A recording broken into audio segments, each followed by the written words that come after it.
morning, world. It is Monday, January 12th of 2026, the year of our Lord. And yes, we are coming off of one of the greatest weekends you could ever have drawn up of football. Beginning with Indiana's drubbing of Oregon to go to the national championship game and play Miami in Miami's home stadium. Followed by the Los Angeles Rams. 34-31 over the Panthers. The Bears. Great rally. Jericho Falls in Green Bay. As in the Windy City, the Bears win a playoff game. Over the division rival Packers, the Bills over the Jags, Niners over the Eagles, Patriots over the Chargers, holding Justin Herbert fraudulent to 3 points. And this is the only way we can appropriately celebrate all of it. It's the Drake Toll Show. Westwood One Sports, the Westwood One Sports app, 310-840-4910, 310-840-4910. You can call or text the Drake Toll Show. I'm Drake Toll from the Savannah Bananas organization, Locked On Big 12, Amazon Fire TV's college football kickoff, and from Sentience. My existence as a human this weekend felt different. It felt better than normal. It felt right. Chargers, Patriots last night. I stayed up until the wee hours of the morning, 11:30 p.m., watching this game, wondering, will Justin Herbert prove to the world that he can lead a team of misfits, can lead a team that is counted out, doubted, a bunch of ragtag heroes against mighty upstart New England in Foxborough? Can Justin Herbert do it? The answer was no. By the way, I don't believe all the things I just told you. That is what we call in the industry sarcasm. I do not believe that Justin Herbert is this hero, this man working with a ragtag team to try to win. At some level, you have to just throw the ball. Well, his offensive line is 32nd in the NFL per FEOA. Well, there's this analytic. His offensive line is, well, he doesn't have any help. Any given Sunday, for a quarterback that you think is elite, for a quarterback you think can win, for a quarterback you think doesn't have the tools on his team to win, that it's not his fault, the guy continues to lose in the postseason. But this isn't about Justin Herbert. It's not about the Chargers. It's not about Harbaugh. This is about Drake Maye, the people's MVP. Is he the real MVP? I don't think so. It's still Matthew Stafford. But the people's MVP, Drake Maye, a touchdown to seal it to Hunter Henry. Here's what it sounded like. Maye walks up to the line of scrimmage. He's going to be under center, not out of the gun. He has Hunter Henry coming in motion to the near side. This is Tom McCarthy. Maye drops back to pass. Henley fell down. Maye throws to his left. He's got Henry inside the 5, into the end zone. Just inside the left pylon. Touchdown, Patriots. 28 yards. And this place is going crazy with 9:45 to play in the fourth quarter. It's 15-3 Patriots. The pride of Little Rock, Arkansas, Hunter Henry, tight end for Tom Brady and the mighty Patriots, has seen this entire rebuild and reload. And now Drake Maye, his quarterback, hits him for 28 yards to take the ultimate lead, 16-3. That would be the final score, but not before the New England defense shut down Justin Herbert and any opportunity to create another wild card comeback with a fourth down sack. It's 4th down and 9 for the 34-yard line. Same formation. Johnston goes in motion from the near side. Off the play fake. Herbert drops back to pass. Herbert is hit. Herbert is sacked. It's the 6th sack of the day.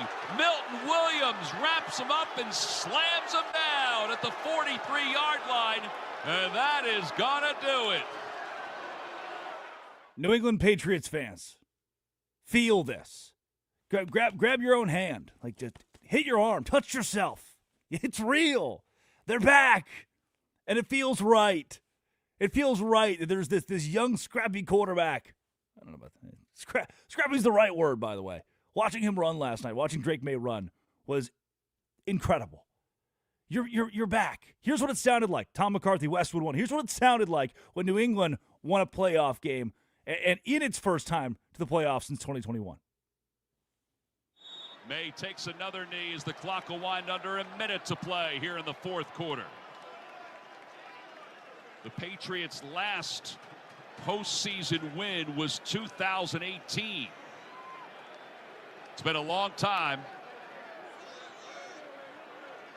for an illustrious franchise. Such an impressive job by Mike Vrabel here. What he's done in New England and how he has found out all the personalities of these players and got them to this position and won a home playoff game, and will be playing back here again next week. Drake Maye takes a knee. The final seconds will tick off the clock, and the New England Patriots, with a 16-3 victory, will advance to the divisional round of the playoffs here in the National Football League, and they will host the winner of the Steelers and the Texans game tomorrow night. New England went from not winning a playoff game since the Super Bowl in 2018 with Tom Brady and Bill Belichick as their quarterback and head coach, to hiring Mike Vrabel, the deposed Titans head man, to win a playoff game in 2026. When I kept hearing all last week, well, they're 1-2 against teams with a winning record. Well, they're fraudulent themselves because their schedule was too easy. The easiest schedule possibly in the entire NFL. It won't translate to the postseason. Don't move the goalposts.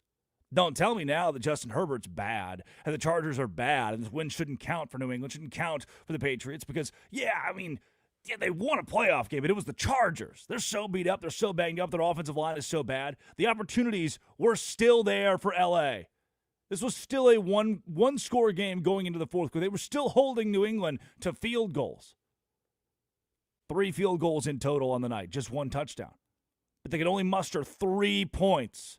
Credit to New England's defense. The Patriots win. Middle of the day, I watched a Kevin Patullo disaster class.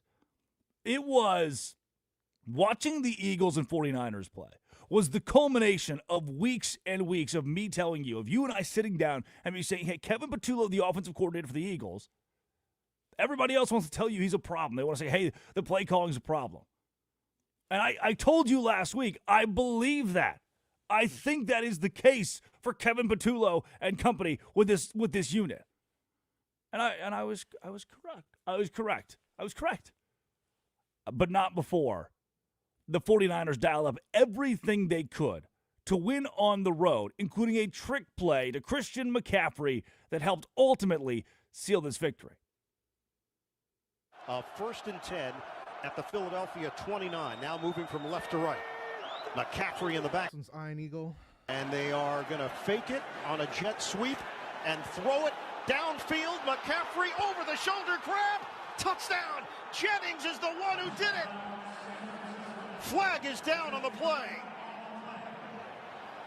Brock Purdy getting Jennings involved. They want the touchdown, and now it's a matter of the officials. From 98 of the defense. It was all a play. It was a touchdown. The penalty will be enforced at the tracking point. Major razzle-dazzle, 29 yards for the score, and San Francisco with a chance to take the lead.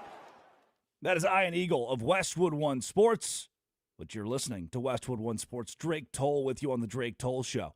29 yards, Juwan Jennings to Christian McCaffrey.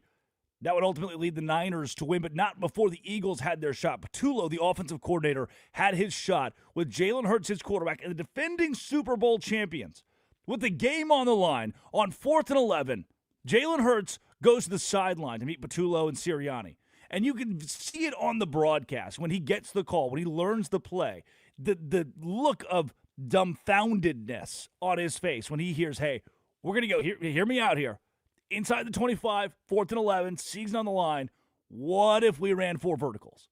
This is like when I was 11 years old playing Madden. This is me at 11 years old when I only want to run engage 8 and 4 verticals because, I don't know, 4 verticals is pretty fun, right? Let's throw the ball downfield. The Eagles, in the most clogged part of the field, decide to run 4 verticals, except here's what we're going to do. The 2 inside receivers, 4 wide, our 2 inside receivers are going to go 10 and in. They're going to run toward each other against a cover 4. If none of that makes any sense to you, let me put it in layman's terms. The Eagles did the stupidest thing you could do on 4th down and 11 against cover 4. When the defense is playing cover 4, you decide to run 4 verticals.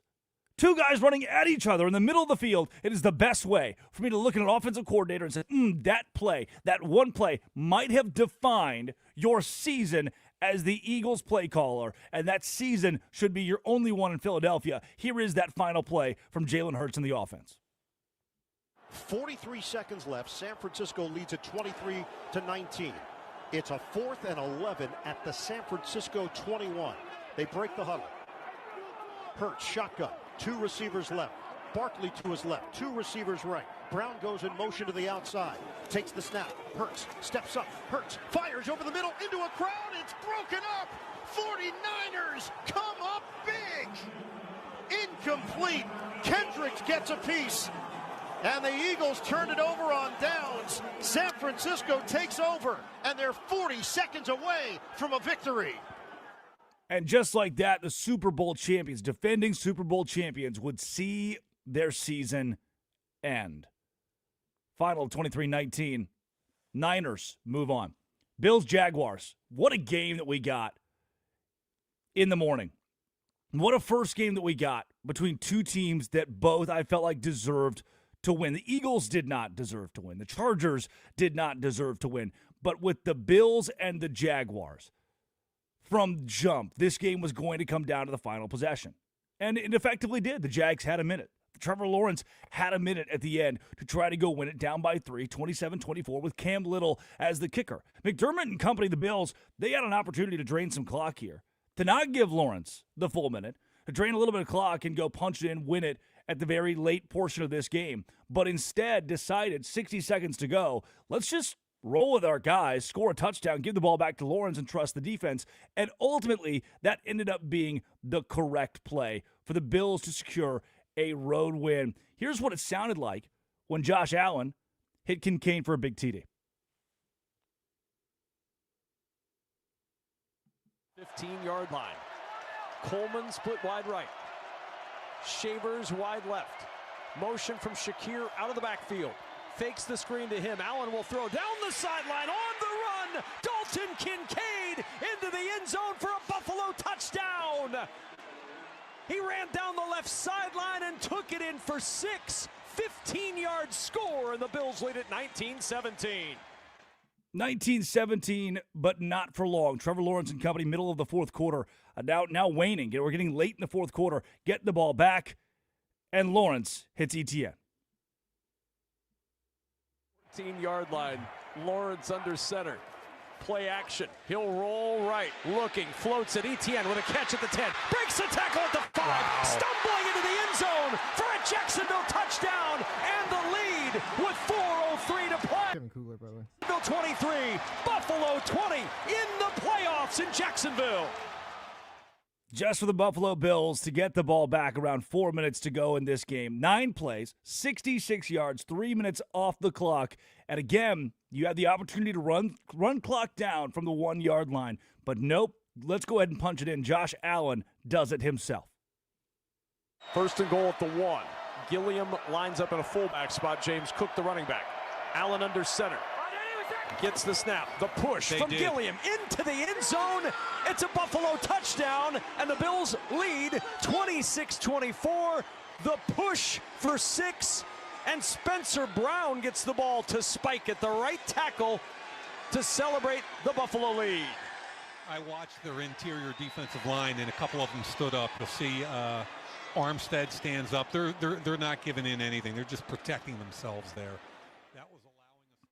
The Bills' offense giving themselves the lead with a minute to go, and then the defense pulling an interception on the first play for the Jags' final possession and the final possession of their 2026 season. Trevor Lawrence intercepted, and that's it. Buffalo goes on the road to win 27-24, cuts off the Jags' win streak, and the questions about Buffalo are still there. You're still wondering, is this Bills team a Super Bowl caliber team in a year where Patrick Mahomes and Lamar Jackson cannot hurt Josh Allen? In a year where those two guys cannot beat Josh Allen. And by the way, we've seen Josh Allen beat Lamar in the postseason. It's a matter of, is this quarterback, is this organization, is this franchise, is this head coach good enough to win a serious playoff game against serious competition? And while you may still have that question, there's still question marks about it, quite possibly. I think this is a win against a Jags team that tells me the Buffalo Bills have as good a shot as ever, and you heard this on the broadcast, have as good a shot as ever to go win the Super Bowl. I thought this is a great moment from Tony Romo of Jim. I feel like both these teams, whoever wins today, they've got a shot to win the Super Bowl. Like, yeah, yes, they do. That is what the playoffs are.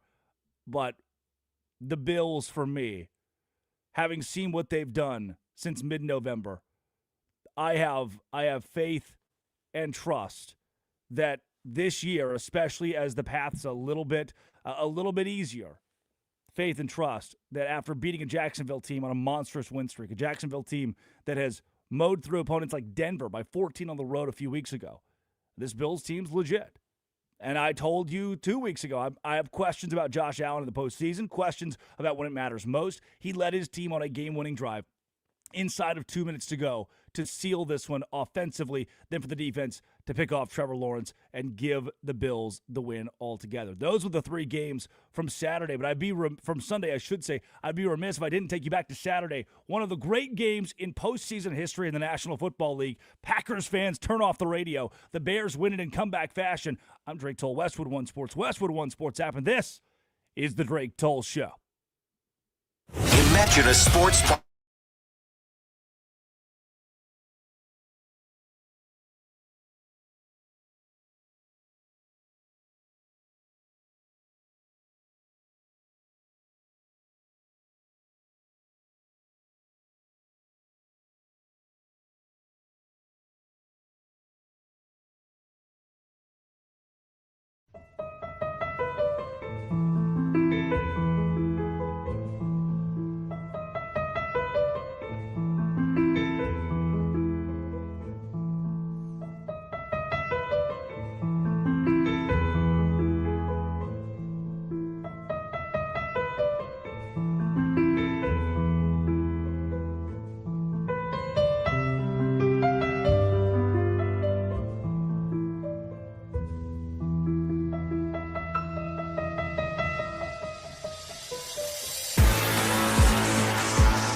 Drake Toll Show, Westwood One Sports, the Westwood One Sports app, the National Football League.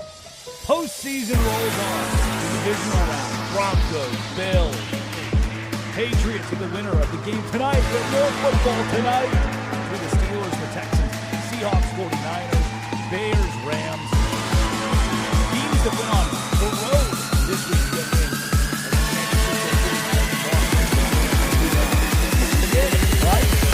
This is it. This is what we came for. You were not here in August during the preseason. Don't come to me in January. Don't come to me in January. Man, what a year it's been. We were treated to a let's be short. 31, 34, 31, 27, 24. We were treated to a best way to end the year. But the rest of this was electric. You can hear what they told me. Lamar Jackson's not there. Patrick Mahomes is there. The 2-1 teams aren't really traditional. They're doing it with both ends of the quarterback. I couldn't really trust that. That's what we really want. The changing of the guard. Yeah, that was kind of perfect. The changing of the guard. But it's not a bad thing. Sit and behold. To what do we owe the great fortune? To be able to watch the National Football League at this level, and the crown jewel of that this weekend was the Bears and the Packers. For the Poindexter of the Board California and this is the Drake Toll Show. Drake Toll with you from the Savannah Bananas organization, locked on Big 12, and 21-3 was this. I was sitting in Island Daiquiri, little bar, Wilmington Island, Georgia, with a group of 8 of us. And I had an inconceivable amount of cash on the Chicago Bears to win this football game against the Green Bay Packers, which was effectively a pick-em toward the end. And we sat and we watched as Jordan Love threw this 18-yard pass that I thought would probably end my day and lose me all my money. Packers 3-3 on third down. Mentioned during the regular season. Right. 29%, second best in the NFL. Trips right, 2 receivers left.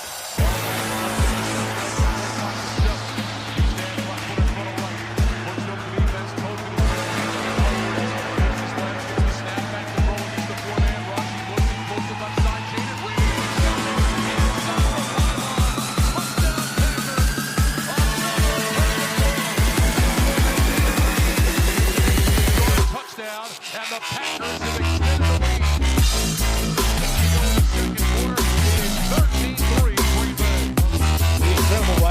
On the call for Westwood 1, 14-20. I was thinking in the back of my head. Yeah, I remember the back in Bears and now against the Packers. I remember the Packers were giving up some leads. I know. But I believe this point. The beatdown was so quick. Already 14-3. There's no way the Bears would down.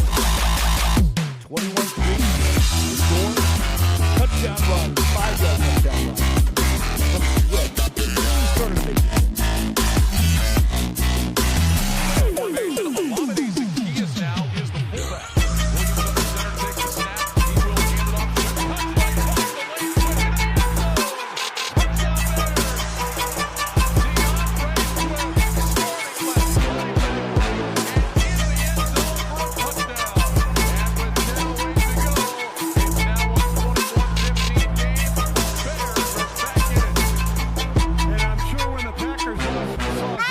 in the backfield, they thought it was going to be a pass. And they went with what they've done best all year. Again, third best in the NFL with the rushing attack. Hasn't been all that tonight, but it was right there. that touchdown didn't just make you think. It made me believe. It was those moments that had me betting on the Bears live, their live money line at like plus 800. But what typically happens in a monstrous comeback, what typically happens if you're down 21-3, if you're down 28-3, is you've held the opposing offense at bay so much. You're forcing turnovers to the point that the Packers' will has broken, that something so catastrophic has gone wrong, the Packers' will had broken. But the problem was, this wasn't a matter of just, oh, they're turning the ball over a bunch, or, oh, the Packers are making uncharacteristic mistakes. No, this was coaching. This was coaching because the Bears, down 21-16, fourth quarter, 10 minutes to go, you're saying, okay, there's plenty of time now to rally. But Jordan Love goes 23 yards, touchdown pass, 27-16 is where the score flips, and you believe now we're back to double digits in the fourth quarter. This might be over. First down and 10 from the Bears 23. Love in the shotgun, Jacobs to his right, Golden to his left. Here's the snap, quick throw right side, caught by Golden, cuts it up across the 20, spinning his way out of the tackle, 15, jumps to the 10, down to the 5, cuts back into the end zone. Touchdown Green Bay, Matthew Golden. My goodness, down the right sideline, breaking tackles and somehow finding his way all the way in. After not having a touchdown in the regular season, he has one in the playoffs. And the Green Bay Packers lead 27-16. What a play by the rookie. Now, here's what I need from you on the Drake Toll Show. Close your eyes. Oh, when I'm driving to work, close your eyes. Remember that moment. Remember where you were if you were watching it. If you weren't watching it, you get to do this right now for the first time. As it sits, you're taking your kids to school, you're headed to work, you're coming back from work on the night shift. You're either in your car, you're sitting at home, you're getting ready. You're listening on the Westwood One Sports app. And it is a double-digit fourth quarter game. The Packers have just scored a touchdown to silence the Bears' rally. And it just feels like destiny that the Packers, who were up 21-3, flirted with defeat, flirted with disaster, but destiny is on their side tonight, and they're going to win. They give the ball back to the young quarterback, Caleb Williams, ahead 27-16. But Williams leads the Bears downfield, and with 4:18 to go, cuts into the lead. Williams will line up in the shotgun, two receivers right, one left. Williams points with his left hand. Play clock shows 5. Here's the snap. Williams back, looking, throws over the middle. Caught for the touchdown! Olamide Zaccheaus found room in the secondary and walks in. An 8-yard touchdown pass. And with 4:18 to go, it's 27-22, and the Bears will go for 2. Chicago has elected to go for 2. Big drive. Huge plays made by Caleb Williams, rolling left twice. That one to Odunze was absolutely. 1 minute. So the Bears will put it on the left hash. The Bears converted a couple of two-point conversions last week against the Lions before ultimately falling 19-16. Williams will line up in the shotgun. Bears will go with two receivers right, single man left. They're all tight ends. Monungai is the running back. Williams gets the snap. Back to pass. Fires up to the pylon. Caught for the two-point conversion. Colston Loveland made the catch. And we've got a three-point game. It's now 27-24. 4:18 to go. Another strike from Caleb Williams. I want to remind you the Bears are going to lose this game. They are down 27-24 still. The Packers will get the ball. And that 10-play, 76-yard drive took up 2:18. That's elite, efficient, and elite from Caleb Williams and his team. But you're still down 27-24, 4 minutes to go. The Packers just scored a touchdown in their last offensive possession. We know they can move the ball, and move the ball they did. But with a 3-point lead, the Pack lined up for a field goal. McManus, who may not have a job in the next 48 hours, 44 yards. If he hits this, the Bears will be down 6. If he misses it, the Bears are still down 3 and can tie it with a field goal inside of 3 minutes to go. Wide right. 27-24 is still the score. 2:55-ish on the clock. Caleb Williams gets the ball. He needs 66 yards. He needs to score.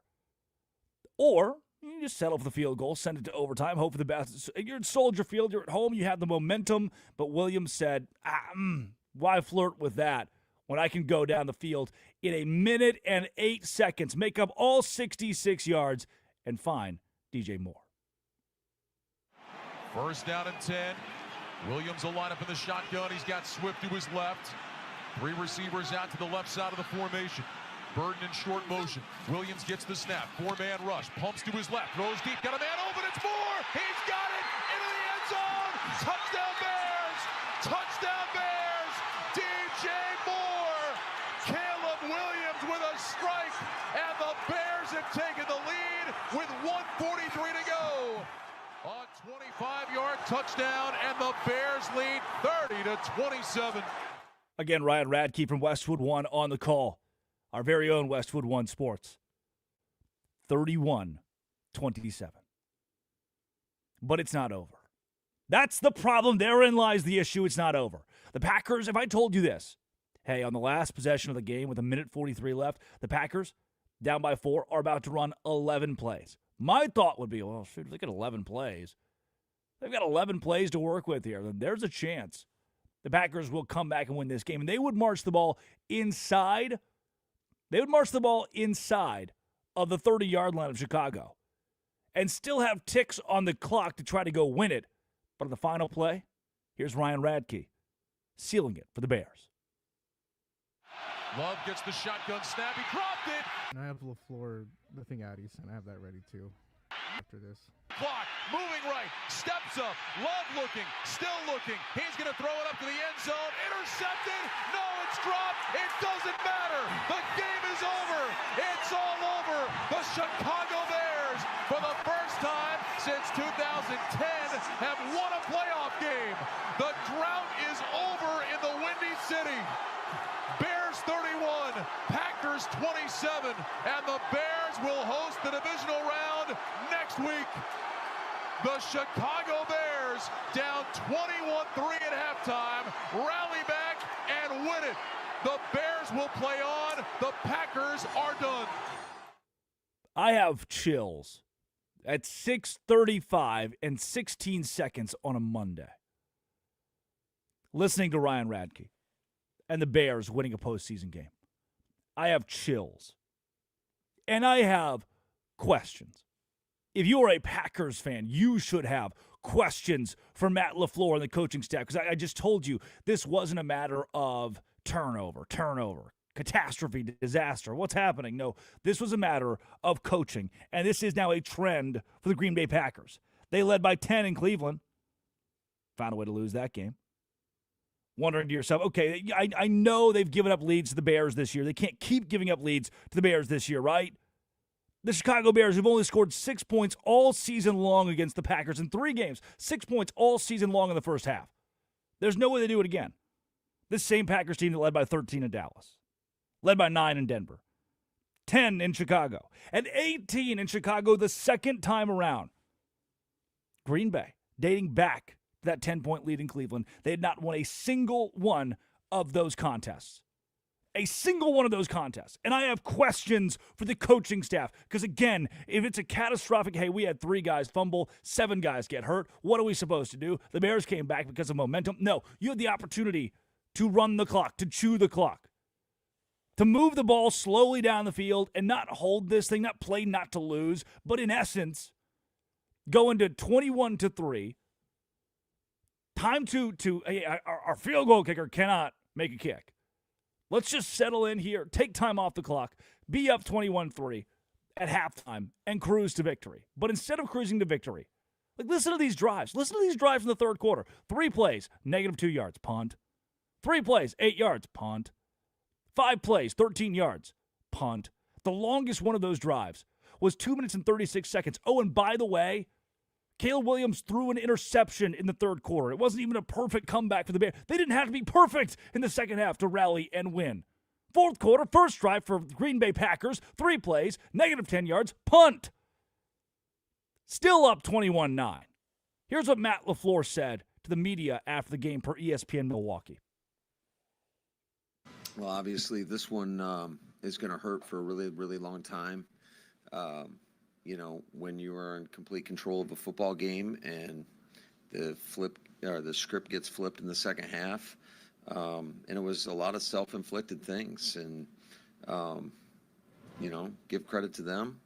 We knew they were a team that could come back and fight. They proved it all season long, and we had opportunities to kind of put them away, and we didn't get it done. Yeah, give credit to the Bears. I agree, give credit to the Bears.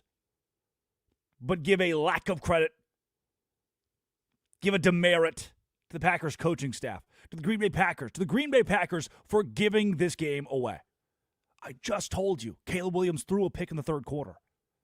It's not like the Bears went and stole it immediately with perfect football down the stretch. They didn't. The Green Bay Packers just said, hey, we're not going to win. 31-27, the Bears will now host a playoff game in the divisional round in the National Football League. This is Westwood One Sports app. And that segment of the Bears Packers is sponsored by Progressive Commercial Insurance. It protects small businesses with affordable coverage options. Quote today at progressivecommercial.com, progressivecommercial.com. On the other side, biggest losers of the day. We will revisit our old friend Matt LaFleur because he deserves it. This is the Drake Toll Show. The stories that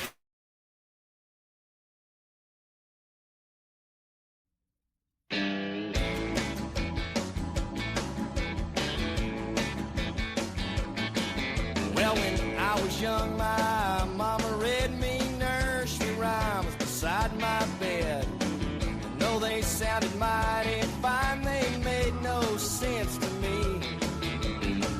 Now that I am all grown up, it seems my nights have changed as such. So I went out and made me up a nursery rhyme for me. It goes bar light, bar bright, first bar that I see tonight. Wish I might find someone to hold me tight. Hey, diddle, diddle, the man with the fiddle and the girl sing along with the tunes. Just one more dance till you turn out the lights and you can shut down this saloon. You know, I never understood how a big old gal could raise no kids in a shoe. And any old jack goes jumping a candle needs to find something better to do.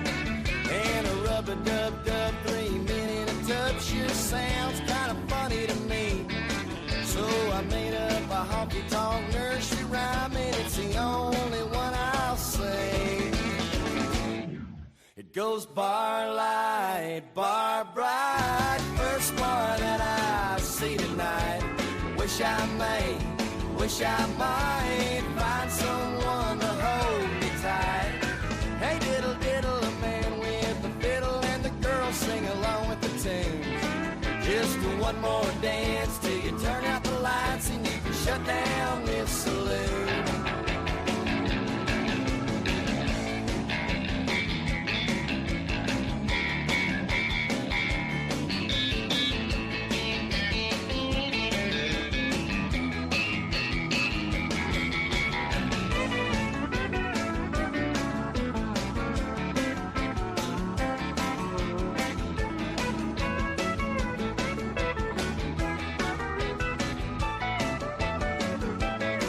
I said I never understood how a big old gal could raise no kids in a shoe. And any old jack goes jumping a candle needs to find something better to do. And a rub-a-dub-dub 3 minute a tub sure sounds kind of funny to me. So I made up a honky-tonk nursery rhyme, and it's the only one I'll sing. It goes bar light, bar bright, first bar that I see tonight. Wish I might find someone to hold me tight. Hey, diddle, diddle, the man with the fiddle and the girl sing along with the tunes. Just one more dance till you turn out the lights and you can shut down this saloon. I said just one more dance till you turn out the lights and you can shut down this saloon.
Come on. Let's go.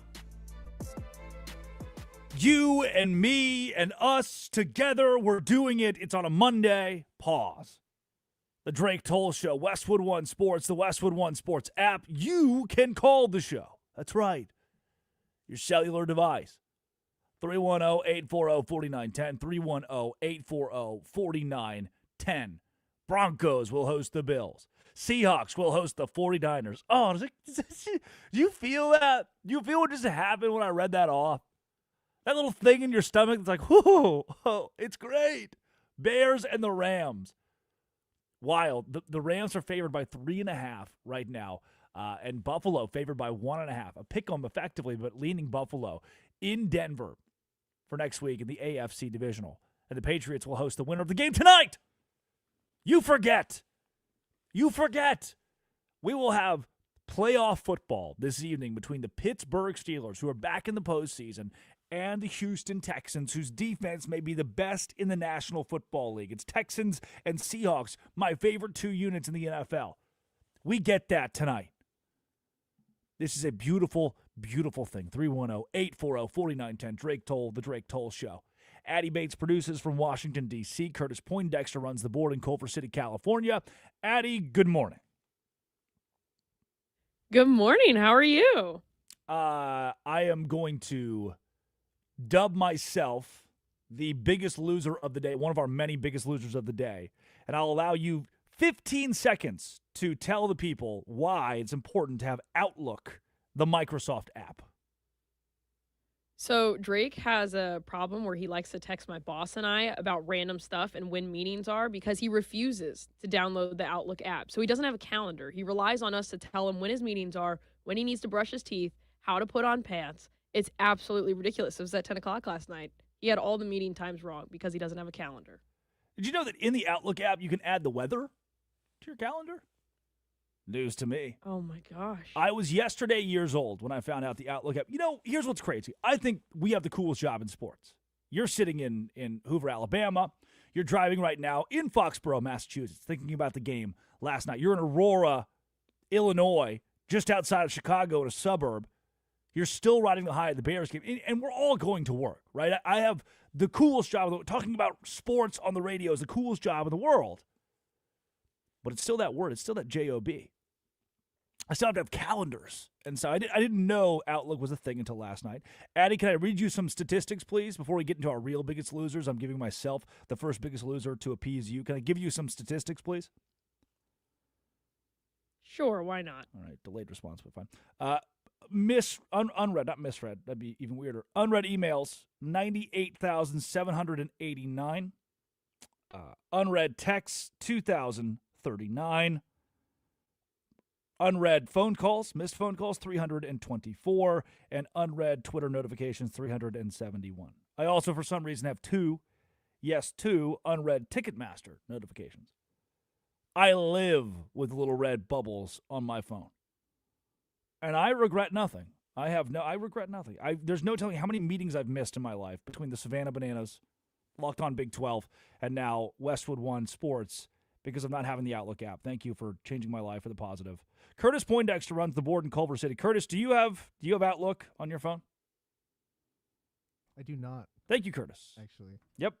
Two normal people. Everybody, and do y'all Addie. see what I'm dealing with here? I feel like I'm a mom here having to remind y'all to hey, make sure you do this, pack a lunch. There's a guy. Make sure you put on deodorant. He's listening to us from Clinton, Arkansas right now going, Outlook? I ain't never had no Outlook on my phone.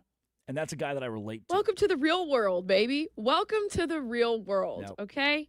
We have meetings. Yeah, but I need the listeners to know this. I'll send Drake stuff the night before, hey, I need you to record these in the morning. And I'll get a text at 5 o'clock that's hey, what are my minutes for the day? What are my things? I'm like, check your email. He goes, oh. I'm not very good at the email, which, by the way, and this is where I'll put this to bed, our email, I have to re-log in once a week. It's the most infuriating. It's still me. It's still me on my phone or my computer. If you make me log in, I'm going to go 48 hours being oh, wow, no one's emailed me.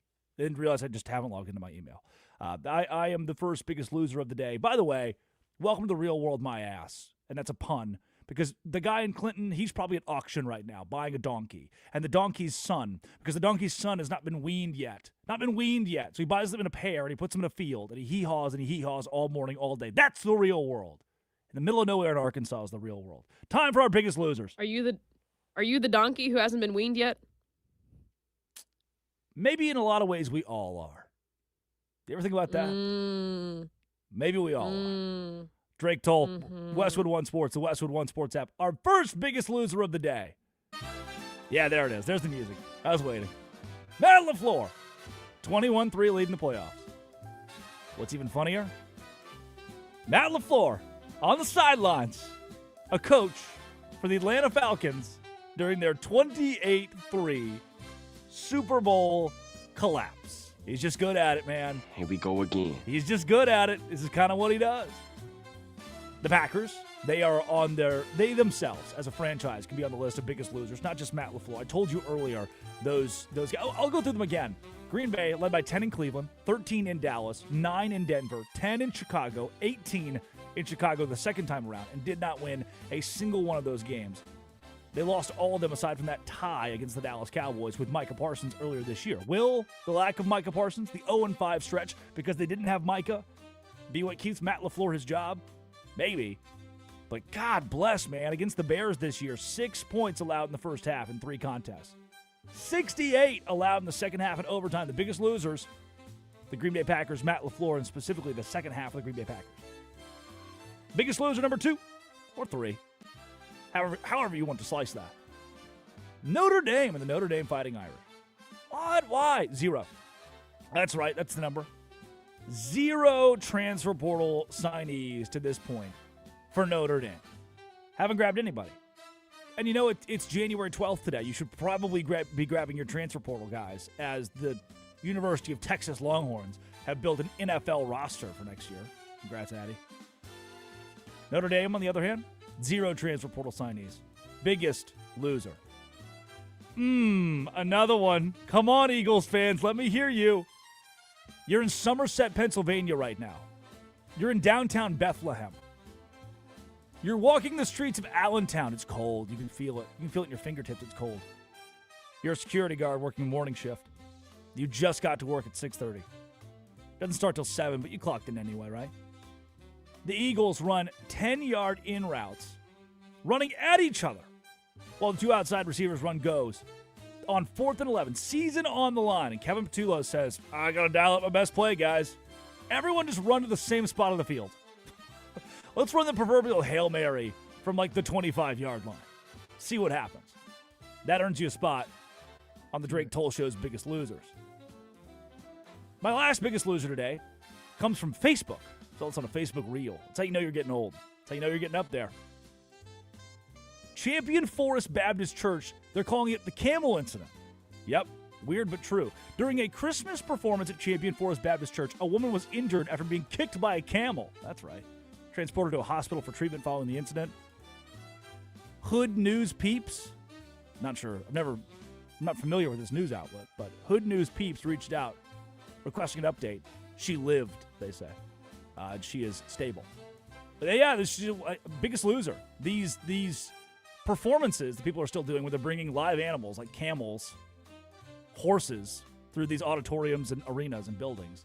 Camel just takes its back left leg and just pow, kicks the lady right in the teeth.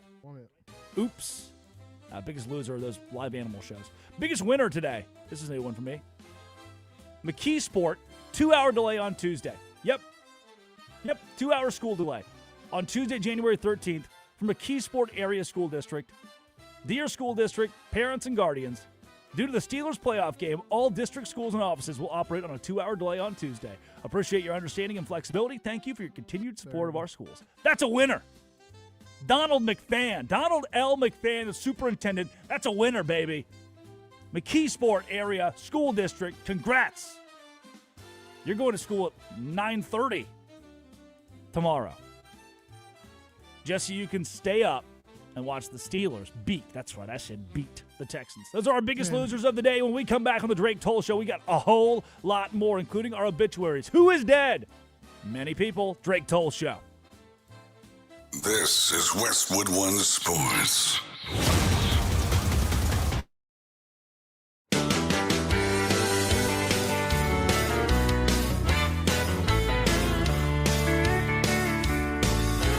my homecoming queen in tight denim jeans, mixed with a southern drawl.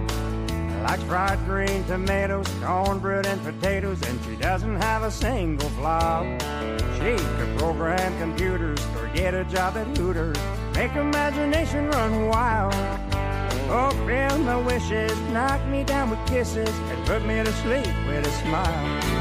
She's champagne in a Dixie cup, catfish caviar, a Georgia peach, firm and sweet, packed in a mason jar. She makes cotton look like silk, you ought to see her in my truck. But she's got all of everything, champagne in a Dixie cup.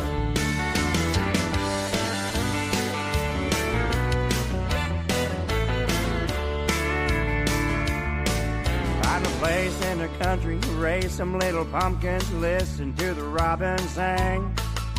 Talk about the weather, blend life together, out on the front porch swing.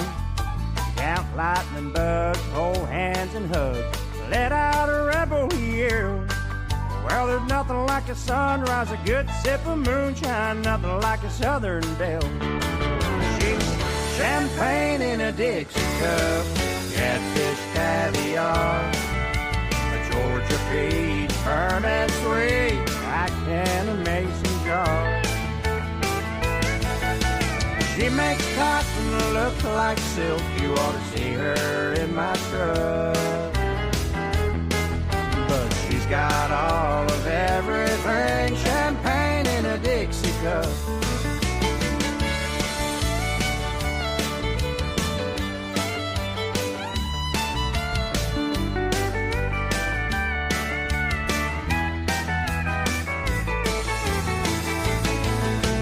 She makes cotton look like silk, you ought to see her in my truck. But she's got all of everything, champagne in a Dixie cup. Yeah, she's got all of everything, champagne in a Dixie cup.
victory. Hey, what do you say? Maybe next year. Close, but no cigar. Yeah. A Frank Sinatra-style Fly Eagles Fly. Oh, it's great. Score a touchdown, man. The song says it. Score a touchdown. That's all you got to do. Late in the game, 4th and 11, score a touchdown. That is a perfect way to rejoin the Drake Toll Show. Drake Toll with you. Westwood One Sports, the Westwood One Sports app. Before we begin our obituaries, that is that song can be put to rest for today at least. I could not believe last night there's a Sinatra-style version of Fly Eagles Fly following Philadelphia's loss at home to the San Francisco 49ers. But Drake, teams can't come from the West Coast to the East Coast, play a game in the cold, from warm weather to the cold, and win a game? Yeah, I know. I thought so too. I think I may have told you that. We may have had that conversation on this show. But it's what happened. And I think Kevin Patullo, it's a weird dynamic that I get to sit in my little office here with my microphone and tell the world, so-and-so person, you know, your name is Rick, right? You live in Carson City, Nevada. And today you're getting off your shift at the casino and you're listening to this show, Westwood One. And Rick, here's the deal, man. I don't come on this show and say they need to fire Rick at Carson City. Rick has got to go. I am tired of his work at the casino. He is a terrible dealer. Awful. My blackjack experience is exponentially worse because of you, Rick. I don't say that. And the reason I don't say that, Rick, is because unless I'm wrong, unless I'm off beat, you and I both, we don't make millions of dollars. These guys do. Kevin Patullo does. I'm okay saying, hey, it's not the right fit. Maybe the Eagles should move on from Kevin. Maybe they should fire Kevin Patullo. So it's kind of weird to sit in my chair and say that somebody should lose their job in this country. But you know what? Guess what happens if for 19 weeks, 20 weeks, especially when the moment is biggest and brightest, I just stop doing the radio show? Like, hey, Drake, you know, Super Bowl was great. Excited to hear your show on Monday. Nope. I'm not showing up. If I don't show up, I get fired. Rick, if you don't show up, you get fired. That's what happens. Some of these guys, that their time is coming. Let's roll into our obituaries. Rest in peace. Yeah, I love it. Rest in peace. Kevin Patullo's offensive coordinator tenure as the Eagles play caller. Again, he is not dead. This is not I'm not killing off Kevin Patullo. Let's be very clear. This is obituarying, verb, obituarying his offensive coordinator role with the Eagles. Yesterday's game and their final play, running 4 verticals, 2 guys running into each other. That was the nail in the coffin for me and Kevin Patullo. It was already bad. Jalen Hurts has not thrown for over 200 yards in a game in the last month. Preseason, he gave you a couple thoughts about Patullo that were not very exciting, not very excitable. And last night, proof again, the Philly offense is just wasn't there. Not fun to watch. Eagles fans, I'm sorry. 3 for 5 on 4th down. Ugh. Defense did enough. That's the word I'll use for enough. But Jalen Hurts 167 passing yards. That's not going to get it done. No sirree. Even when the ground game was working, the Eagles got away from it. You had 36 minutes, almost 36 minutes time of possession. Doesn't matter. Eagles fall at the link. We obit the tenure of Kevin Patullo as the Eagles OC. At least we should. Say goodbye. Dead today. Monday, January 12th, 2026, the Steelers curse. During their 6-game, 8-year playoff win drought. Here are the numbers for the Steelers. Outscored 73-0 in first quarters. Defense is giving up, listen to this stat. Listen to this at 6 games in the playoffs. Defense gives up 38.3 points per game. You understand if they give up 50 points in one game and then 0 points in another, that resets to 25. Like for all 6 games to sit at an average of 30, you know how averages work, 38.3 points, that's crazy. Opposing quarterbacks 15 touchdowns to 1 interception. They've trailed in each game, all 6 of those games by at least 21 points. The Chargers in a playoff game scored 3 total points themselves this weekend. But for the Steelers, in the last 6 games of the postseason, not only have they allowed 21 points, at least 21 points in each of those, they've been down by at least 21 points in each. That dies today. If they don't win, they at least fight. It's a close game against the Houston Texans in Pittsburgh. Our next obituary, Brandon McManus's career. Probably, right? He lost. He may have lost the Packers the game more than the Bears won it. You and I, we had this talk earlier. The Bears threw an interception. Caleb Williams had an interception in the third quarter. The Bears did not play perfectly. The Packers just were really stupid. And they didn't. Here's the thing. As stupid as they were, they didn't gift it the way that Brandon McManus did, the way that his leg did. 2 missed field goals, a missed extra point. That is a touchdown. Touchdown and an extra point worth of points left off the board in a game where the Packers could have gone up by multiple possessions in the fourth quarter. And you know what? They were up by 11. They were up by 11 in the fourth quarter. McManus makes those. The Packers probably win the game. But nope. And I don't even know if the Packers would they have kicked a field goal on that final drive if they were only down 30-27? That's a wild hypothetical question. But you know how we feel here on the Drake Toll Show about hypothetical questions. My aunt had male parts, she'd be my uncle. Final obituary, the LA Chargers playoff run. 3 points, 0 touchdowns. To my friend Justin Herbert, rest now, brother. We have the watch. And I'll see you in Valhalla. Not good. Really not. Well, Drake, his offensive line stinks. That's not my fault. Well, his receiving core, it's not my fault. Well, his defense is good. There's a reason the Chargers went 11-6 in the regular season and made the playoffs. Justin Herbert, I need you to do something. The challenge is, I asked Justin Herbert to do something.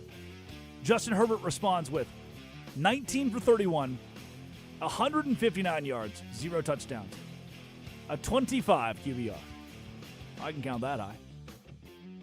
Sacked 6 times, 39 yards lost on sacks. I get it, man. I'm not saying his line is good. They are truly one of the worst in the NFL. But the amount of first rounders, second rounders, the amount of talent the Chargers have been tasked to build around Justin Herbert, and I was told last night, the reason they made the playoffs, the reason they look so good, the reason they're competent is because the franchise, the ownership, the GM, they wanted to build around Justin Herbert and give him something to work with. If this is that something, it sucks. 16-3. They scored 3 points in the game last night. That was bad. But after the weekend we got, after what we had on Saturday and the first 2 games on Sunday, I needed a breather. I needed a break. Somebody needed to blow somebody out, hold them to 3 points. Thank you, Justin Herbert, quarterback of the LA Chargers, whose team has been obituaried out of the playoffs. Thank you for giving me that breath of fresh air. Say goodbye, Kevin Patullo, to Brandon McManus, to Justin Herbert, and even the Steelers' playoff curse. Those are today's obituaries. Time for the quickie. We have the top 5 headlines. Top 5 headlines. I have 1 minute to respond. Eddie Bates, our producer, Washington, D.C. What say you? This is probably my favorite headline of the day. Eagles head coach Nick Sirianni is going to evaluate Kevin Patullo and the rest of the staff after crushing loss. Thank God he's evaluating them. Evaluate yourself, mother lover. Just take a look in the mirror. Let's start there. I'm gonna make a change for once in my life. Gonna feel real good. It's going to make a difference. It's going to make it right. If Nick Sirianni if I'm going in for colonoscopy and Nick Sirianni's evaluating me, number 1, we got problems. I've got a lot of questions. Number 2, that is the last person I want evaluating me or anyone for anything. It's so weird. He won the Super Bowl last year, by the way. Super Bowl winning head coach. and now tasked with firing his offensive coordinator, his friend Kevin Patullo. You know, since 2016, Jalen Hurts has had a different offensive coordinator every year but one, dating back to Lane Kiffin in Alabama. Different play caller every year but one, dating back to Lane Kiffin in Alabama. Brian Daboll is in there, too. He called plays at Bama for Kiffin. Lincoln Riley, the wild list of names. Nick Sirianni, what happened this weekend sucked. Kevin Patullo should be fired. Good luck with your evaluations. I'll see Kevin Patullo in Valhalla. If there's one person at least who has some, can tell, he knows that he wasn't that good. Well, I guess it's Justin Herbert. He admits he wasn't good enough in Chargers loss. Said it. Wasn't good enough. Good headline. Yeah, man. That's what happens. Look, this is an everyday. Let's translate it to everyday things. These are, people love to glorify NFL players, pro athletes. They're people. I've met them. I've been around them. They're people. You can have conversations with them. They're sentient. And sometimes they show up at work and they don't do a very good job. You are allowed to say that. Hey man, you can't talk like that. You ain't never been out there. No, I can watch. I had a CPA because I hate finances. I hate money. I hate just like the tax thing. I have to file my quarterly taxes today. I had a CPA who was bad. So I moved on to a new CPA. I've never been a CPA before, but I can look at a CPA and say that's a bad CPA. You can look at a quarterback. You can look at an NFL player. And from your standpoint, someone who does well at your job, you can say, hey, that guy is not very good at his job. I'm going to allow you to do that. You shouldn't feel bad when you do that. Justin Herbert was bad at his job. Thank you, Justin, for taking responsibility because the rest of the country wants to blame it on everyone but you. That's a minute. You don't file your own taxes? I do file my own well, that's what the CPA is for. It's like I send the receipts and stuff, and he submits them. I may or may not have committed tax fraud one time because I accidentally did some stuff. I needed some help. That's wonderful. That's wonderful. Well, if you had a calendar, I'm sure that would have helped you a Outlook. little bit. I have Outlook. Anyways. Now. I can file my taxes correctly. Now you're good. Now you're locked in. This one is not because it says Texas in the headline, but former Auburn receiver Cam Coleman transfers to Texas. Hook 'em. You get the minute, Addy. I have that power. I wield that. Your minute. Go. Okay, well, from a non-biased standpoint, I think this is a great move for Texas. I really do. They've had a lot of people transfer out of that team. You're telling me number one transfer portal wide receiver in the country, and you think it's a good move for Texas? Yeah, I think it is. I'd like to believe it is. That's the analysis I show up for every day. Continue, please. That's some Tony Romo stuff. But you know what's great about it? Wow. Watch it. Got the power to mute you right here. What's great about this, though, is it was Wingo. It was Wingo, another wide receiver who was really big on bringing him. Like, hey, come to Texas. And now, because if you looked at Arch Manning as receivers last season, man, a lot of drops there. So I'm happy it was another receiver who was like, no, you need to come here. And I really feel like this team is going to dominate next year. And by drops, whoever wins, they're going to win the Super Bowl. By drops, you mean A.J. Brown. Yes. We've renamed drop to the A.J. Brown. A lot of A.J. Browns there. We got time for one or two more. What you got? Yeah, do you want football or do you want basketball? Give me basketball. We'll finish with football quickly. Williams scores 20 as number 12 LSU hands number 2 Texas its first loss, 70-65. Yeah, man. I love it. I watched this game. I told you I had multiple monitors, a lot of TVs up this weekend. LSU and Texas women's basketball. I said it. If you weren't here in August for the NFL, don't show up to me in April, March, when the women's basketball tournament's going on. I'll be like, oh, I missed those games. Like, no, there's some really good top 25, top 5 competitive games. Texas losing to LSU, the same LSU team that lost to Kentucky and Vanderbilt. Good for the sport. Fun to watch, good for the sport. Flau'jae Johnson, as good as she is, can lead LSU to another national championship. She already has one under her belt under Kim Mulkey. I watched women's basketball this weekend, and it was good. That's a minute. All right, here's your final one. So the 49ers, we know they beat the Eagles, but they had to overcome George Kittle's Achilles tear to do so. Yeah, that's not good. Watch that one happen. Really? The list of injury, as Addie Bates says, Texas signing number one receiver is good thing. My response is George Kittle, Achilles injury, bad thing.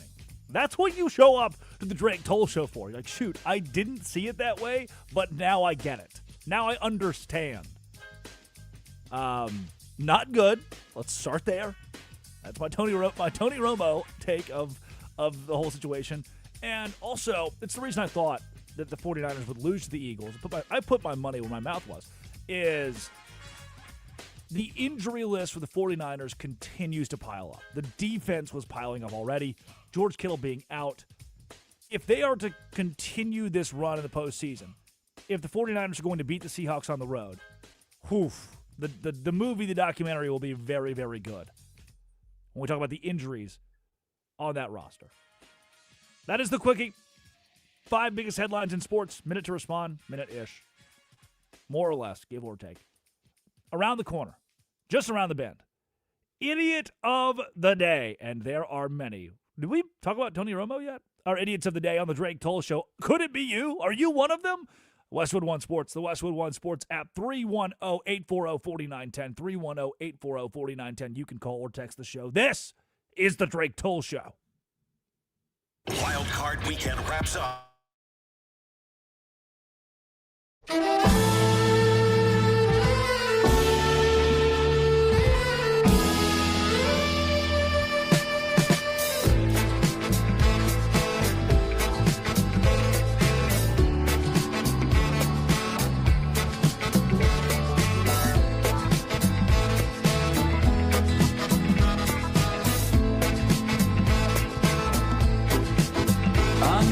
Bodies go on trial just for laughing at the joke, just for saying of the bargain what any sales girl already knows. Most of us old men die at the firing line, just waiting for our number to be called. I guess time just makes fools of us all. Now the king gets his stepson when he's loaded as a gun. Says a real man is like a country. You need a map to find your one. Now how do you suppose you must approach the throne with its back up against the wall? I guess time just makes fools of us all.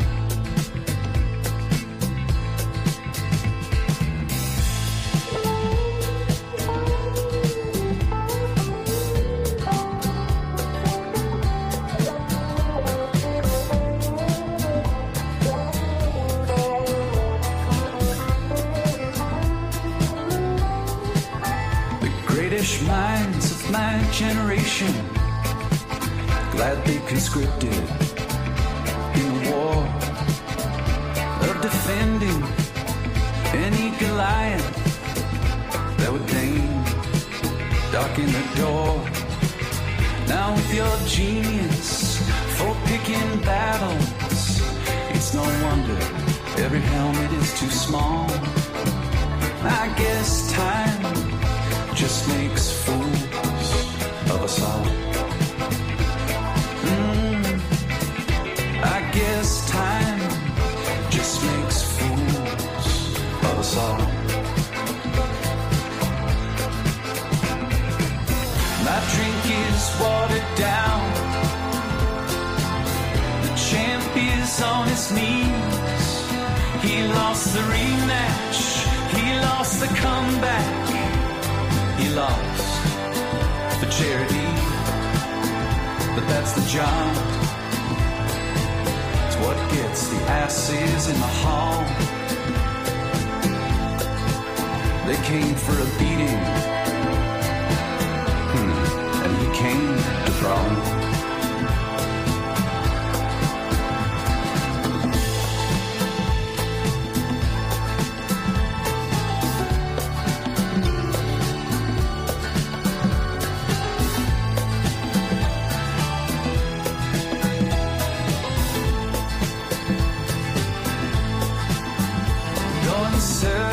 client notice that of all the young gods I have known, yours is easily the least famous to turn down the cover of a Rolling Stone. Lily white faces, so familiar and yet impossible to recall. I guess time just makes fools of us all. After a millennia of good times, God said, hey now, let's have a dream where we raise the stakes a little. Come on, let's make things interesting. Parachute into the Anthropocene, an amnesiac, a himbo and all. I guess time does make fools of us all.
Schefter tweets, "This is an awesome post-game exchange between a reporter and Jaguars head coach Liam Cohen." Here's the audio of that exchange. I want to tell you congratulations on your success, young man. Thank you. You hold your head up, all right? You guys have had a most magnificent season. Thank you. You did a great job out there today. Appreciate so you just hold your head up, okay? Thank and you, ladies ma'am. and gentlemen, Duval, you the one, all Thank right? you, ma'am. keep it going. We got another season, okay? I appreciate Take it. care and much continued success to you and the entire team. Thank you, ma'am.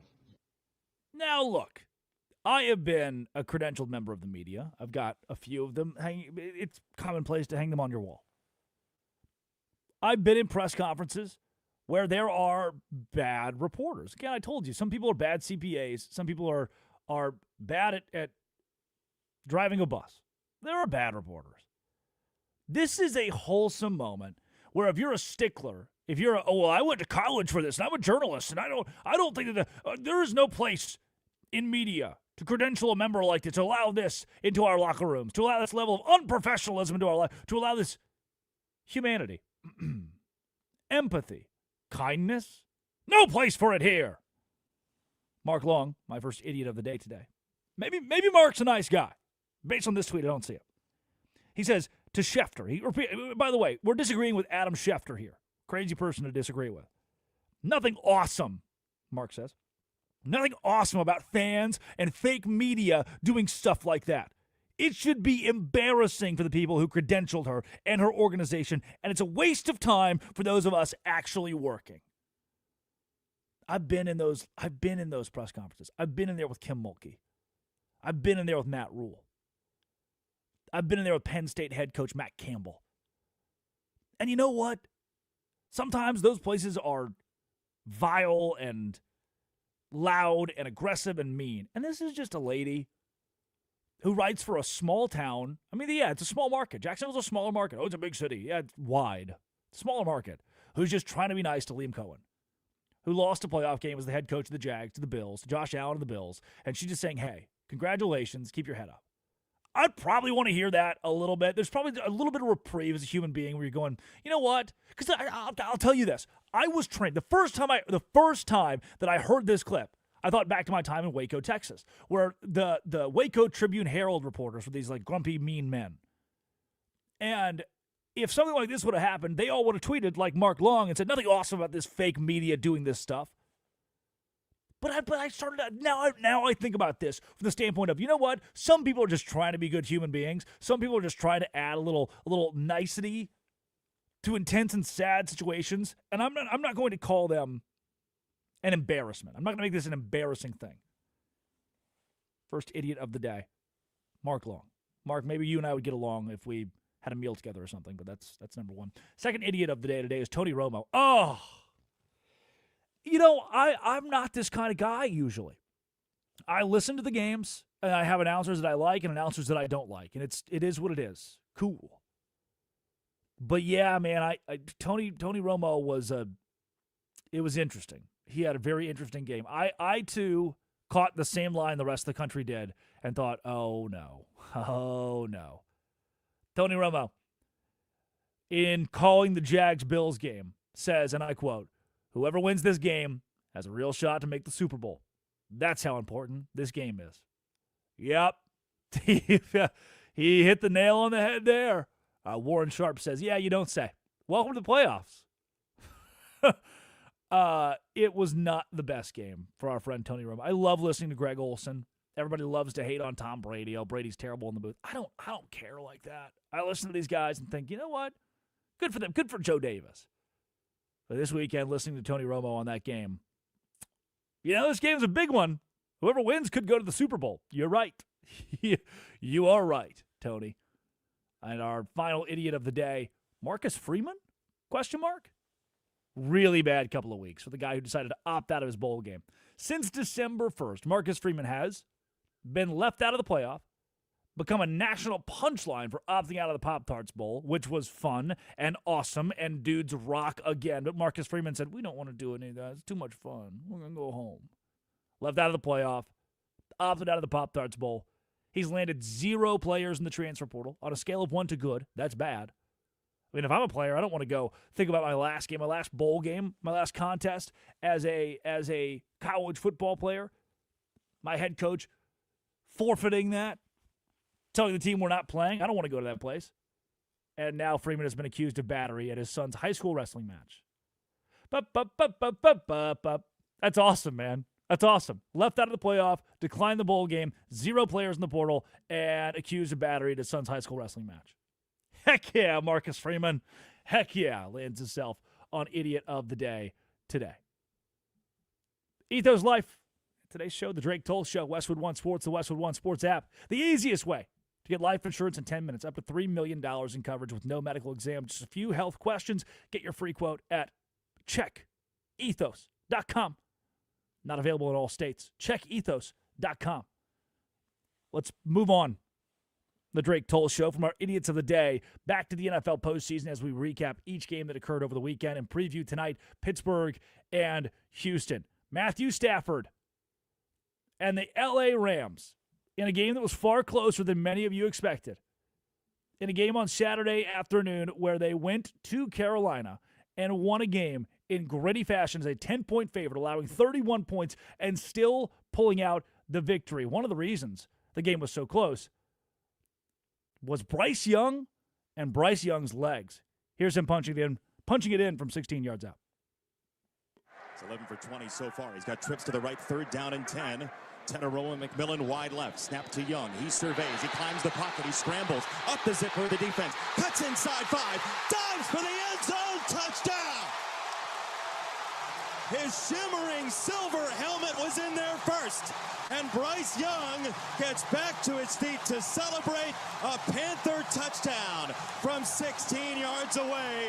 One juke at the 5, and good night.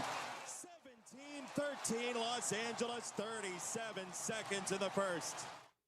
went from the Panthers being down 17-7 to then 17-14. Ryan Fitzgerald, 17-17 after a 46-yard field goal. This game is going back and forth now after a 10-point rally. And how about a little punt block magic? Ethan Evans back to punt at the 27 in the white and blue. It's a high snap. He pulls it in. It is blocked. It's blocked and fluttering down to the ground. Isaiah Simmons bursts through, and the Panthers take over at the 30-yard line. The kid out of Clemson, where they played their home games, the first season of this franchise, flips 20-25 for Carolina. Incombe the recovery at 4:12 to go. There was a chance. The light in my life was alive. I wasn't rooting against the Rams by any stretch of the imagination here, but it was cool to see the Panthers compete when the rest of the country, as 10.5-point underdogs, kind of wrote them off. So Matthew Stafford, the MVP, is Matthew Stafford. And Matthew Stafford is going to win games. It's going to do it through the air, certainly through the air, 13 yards to Kyren Williams. It's Adams wide to the left, snap from the 13. Stafford looking him down, throws down the middle, caught by Williams inside the 5, and he hops into the end zone, touchdown. Kyren Williams on the score, out of the backfield, down the middle. Matthew Stafford gives the Rams the lead once again, 26-24. Little angle route got the job done. Just like in the first half on their first touchdown when Puka Nacua was in the backfield, this time Kyren Williams is one-on-one with Claude Shirless, and he is not able to keep up. A little angle route that he gets away with, and Stafford puts it right on him for a touchdown. So we went from 17-7, the Rams leading the Panthers, to 24-20, Carolina on top, and the Kyren Williams touchdown, 27-24, Rams ahead, only for Jalen Coker to catch a ball from 7 yards out from Bryce Young. 31-27 was the new score. Panthers ahead, but too much time on the clock for Matthew Stafford and company. 2:39 left in the game during that touchdown from Coker. That was Young to Coker, I should say. And then Matthew Stafford, 2-minute drill, lead his team, needing a touchdown to win the game. It's exactly what he does. From the 19, it's a first down. Out of the shotgun, Stafford looking down the middle, launching to the right side. A reaching grab at the pylon. Parkinson hauls it in. Oh, man. Colby Parkinson using all of that 6'7" frame right at the fringe of the field to bring it in high. It's a Rams touchdown. 38 seconds to go to take the lead around Trayvon Merrick. A dance step leading to seismic activity on the ground, and Parkinson gives the Rams the lead. Obviously, Matthew Stafford is a Hall of Famer. He will win the MVP this year. When do we open the conversation about him being a top 10 quarterback all time? Top 5 is a stretch, but top 10 quarterback all time. He does it again. Never a doubt, Puka Nacua said. 9 is with us. The 37-year-old, all-pro Matthew Stafford, 71 yards down the field, 6 of 7 on that final drive. The only incompletion was a drop by Devontae Adams, and that 19-yard touchdown to Parkinson placed perfectly with 38 seconds to go. He was 24 for 42. It's not great, but 304 yards, 3 touchdowns. That is. And found Puka for 10 catches, 111 yards, 2 touchdowns. Both of those came early. Matthew Stafford, even against a team in the Panthers that everyone thought the Rams would blow out, the moment didn't get too big. The lights didn't get too bright. He didn't pull a Jordan Love here and succumb to the visiting crowd and the momentum. Momentum cannot beat a Hall of Fame caliber player, and that is what Matthew Stafford is. That is what Matthew Stafford did again on Saturday. And the Rams defense, 38 seconds to go. Panthers only need to get in a field goal range and then put 3 in to go to overtime. The Rams defense on 4th down got the stop to seal the game. From the 28, McMillan wide to the right. 4th down and 10. Snap to Young. He's back in 5. He throws. It is dropped by Horn. He reached down to his ankles, couldn't haul it in. And the coverage from Quentin Lake to sink the Panthers. They do have 3 timeouts, but only 7 seconds. And so the Rams get a stop when they need it. And the Panthers, who just kept soldiering on, may have met their match and their end here at home. Jimmy Horn Jr. on the run to his right, just as the ball reaches his hands. A little low, don't get me wrong, on the run, but his eyes go upfield, looking to run before he catches the football. And therein lies the problem and the end here for the Carolina Panthers. What a honorable effort by this team, but ultimately the experience won out. 2 things here. You can hear the claps at the end of that clip. You can hear, the fans are they're proud of the 8-10 now Panthers because of what they did to rally the franchise, win the division, go to the postseason. And you can hear it in the voice of the color analyst. It's not as though us in the media are rooting for the Panthers to win, or that we're rooting for the Panthers to lose. This is more about the story. Everyone's rooting for the story. I don't want the Rams to lose. I don't want the Panthers to lose. I want to see something great. We saw Matthew Stafford be great. We saw the Panthers play a close game. You're not sad, disappointed that Carolina lost. But as a fan of the National Football League, kind of cool to see him win. Kind of cool to see him compete, right? That was the beauty of that game. And the better team won in the end. Stafford and the Rams move on and could certainly, in the words of Tony Romo, could certainly be a Super Bowl team after they won playoff game number 1 in the wild card. 310-840-4910, 310-840-4910, Westwood One Sports, the Westwood One Sports app. When we come back, Indiana, Oregon. Oh, my goodness. The Hoosiers are going to the national championship game. This is the Drake Toll Show. Imagine a sports...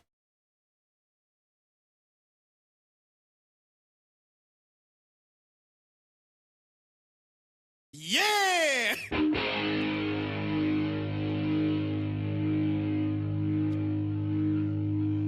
Kick it!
I fixed it because I stopped it.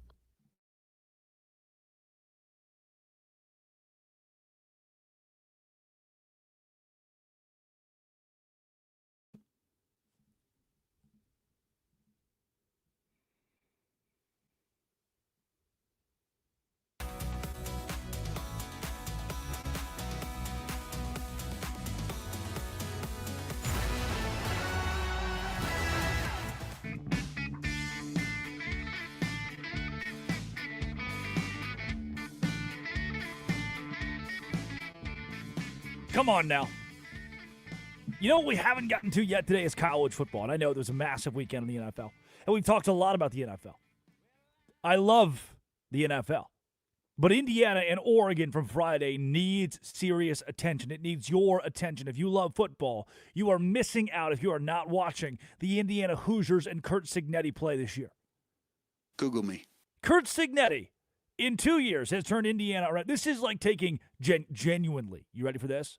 I'm going to cook right now. This is like taking the Cleveland Browns, and in year 2, as the head coach of the Cleveland Browns, not only do you go to the Super Bowl, but you win the AFC Championship game against the Broncos, we'll say, a good team this year, by 40 points. That's what's happening in Indiana right now under Curt Cignetti. Let's take you back to how this game sounded when Indiana shocked Oregon, a team they beat by 10 points earlier this year, shocked Oregon in the way they blew them out in the college football playoff semifinal, and it started on the first play of the game.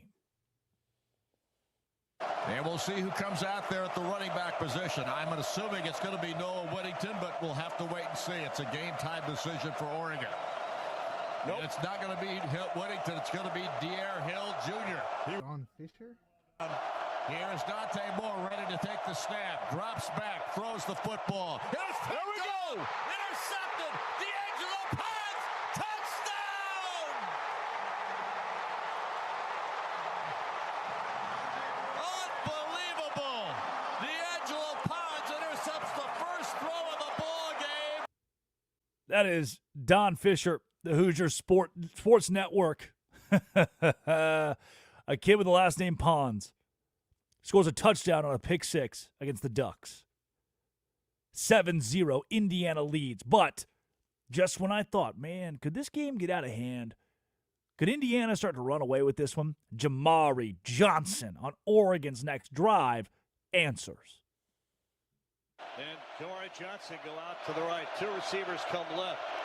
Moore and Sadiq. From the shotgun on third and long to throw. Pressure comes, throws, end zone. Touchdown! Jamari Johnson. Well thrown ball. Again, time for Dante to throw the ball, for the receivers to run their routes. It's 7-7, and the winner of this game could be the first overall pick in the NFL draft. The winner of this game can make a franchise very happy. 7-7 between Indiana and Oregon. Drake Toll here, the Drake Toll Show, Westwood One Sports, the Westwood One Sports app, covering Indiana and OU. Tie ball game. Hoosiers get the ball back, and Fernando Mendoza, who would eventually, he would go on to in this game, throw more touchdown passes than incompletions. On his next possession, he'd find Omar Cooper to take a 7-point lead. Here's the snap back and the throw. Fernando goes to the end zone. Touchdown! Omar Cooper comes up with another brilliant play, and the throw by Fernando Mendoza was dead on the money. It's 14-7. It's not a blowout yet, right? No, of course not. But in the second quarter, Charlie Becker changes that. Fernando again looks to throw it. Now he's going deep, way deep, and the catch is made! What a play! Guess who? Charlie Becker again! 36 yards! Indiana scores! 35-7 would be the score at halftime. I will spare you every touchdown Indiana scores because they sound pretty similar. Mendoza drops back to pass, fires deep, caught, touchdown. Again and again and again and again. Mercilessly beating Oregon. Well, let's give you this. E.J. Williams, 13 yards, 42 to... Here's what it sounds like when a team... This is from Don Fisher, the voice of the Hoosiers. Here's what it sounds like when a team goes up 42-7 in the national semifinal. Fernando looks to throw it, fires to the end zone. E.J. Williams with a tremendous grab. Almost had to lay out for it at the last second. Just caught it off the tips of his fingers and pulled it in. And Indiana scores another touchdown in the first drive of the second half. You almost get tired of touchdown calls. I've been in those spots as a broadcaster where it's over and over and over. But the craziest part is this wasn't against James Madison. This was not against Tulane. This is Indiana playing the same Oregon team that blanked Texas Tech 23-0.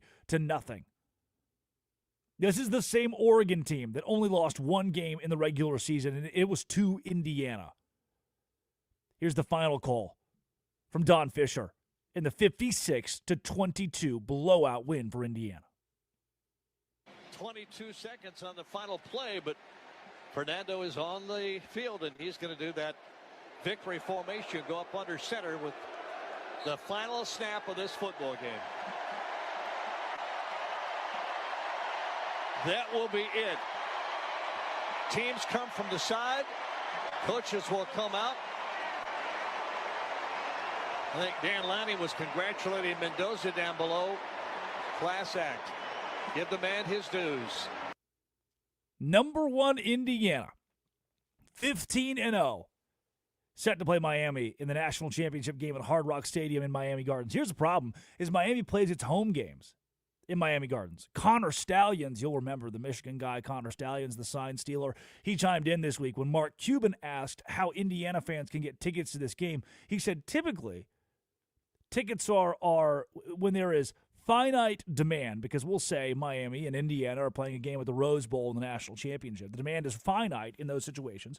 Reason being, it's tough for those fan bases to get across the country. This is more of a cocktail party national championship when both teams are thousands of miles away from the stadium. You have to have the money to get out there and do it. I went and saw TCU play Georgia, two teams on the TCU's heartland, and then Georgia's on the East Coast, play in L.A., home of the Rams, SoFi. Cocktail party.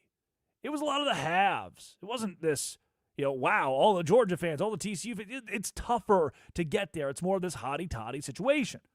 Not the case in the national championship game in Miami, the home stadium, Hard Rock Stadium of the Hurricanes. And this look, it would have been, and you saw it in Atlanta, it was 85% Indiana fans over Oregon, which is nuts, crazy. It would have been that anywhere else aside from Miami's home stadium, but that's where it is. It will be 75% Hurricanes. Ticket minimum right now is like $3,000 to get in the door. Usually, national championship, you can get in for $350, $400. Day of the game, the prices drop. Not this one. This is a matchup between the U and an Indiana team. We will have this conversation. We will have this conversation this week. An Indiana team who rivals 2019 LSU as the greatest college football team of this century.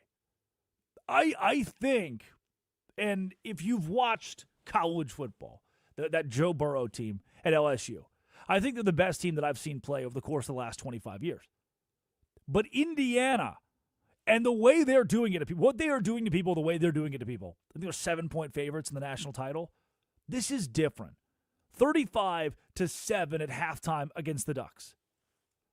They were held to 9 rushing yards on 17 carries. Noah Whittington was out. Oregon lost its best running back from the Texas Tech win to the transfer portal. What does it say about your program when 15 guys are in the transfer portal in the middle of a national championship run? Each team is dealing with this, a player or two saying, hey, I'd like to exit. I want to start my career somewhere else. But Oregon losing 15 guys, including contributors, guys who scored touchdowns against Texas Tech, that's a different story. That says more about the coaching staff, more about the culture. I'd like to know more about what's going on behind closed doors at Oregon. losing most of their running back group. Whittington could not play, and the running attack was never there for Dante Moore, who many thought could be the number 1 overall pick, and now Fernando Mendoza has proven he's going to make the Raiders a very, very happy organization. And Dante Moore, there are national analysts. You turn the TV on, you turn your radio on, there are national voices that are telling you Dante Moore should come back to Oregon instead of playing for the Jets. Because of the way NIL is treated, this isn't a Manning situation where you say, I'm just not going to do that. I'm going to hold out. It's not one of those. This is, hey, I'm going to hold out. I'm not going to play for the Jets. Reason being, I can make $6-7 million to stay at Oregon. And it may be the exact case for Dante Moore. Indiana's defense, though. Indiana's offense. All of this. D'Angelo Pons. All of this. Awesome. If you're not watching Indiana, you are missing out on greatness. 1 minute. Oregon falls. Indiana moves on to the national championship game. And following the undefeated regular season, their playoff games have featured a 38-3 win against Alabama, where Fernando Mendoza threw for 192 and 3 touchdowns, more touchdowns than incompletions. And against Oregon, again, more touchdowns than incompletions in the dominating 56-22 win for Indiana. College football segment is sponsored by Robinhood. You expect more from yourself. Expect more from your money. Get started today at Robinhood.com/yourmoney. That is Robinhood.com. Drake Toll on Westwood One Sports and the Westwood One Sports app, 310-840-4910. 310-840-4910. You can be involved in the morning conversation about the NFL wildcard weekend going into the divisional. Pittsburgh Steelers, Houston Texans tonight, and a big win for Indiana on the Drake Toll Show. This is Westwood One's.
Gathered in their masses,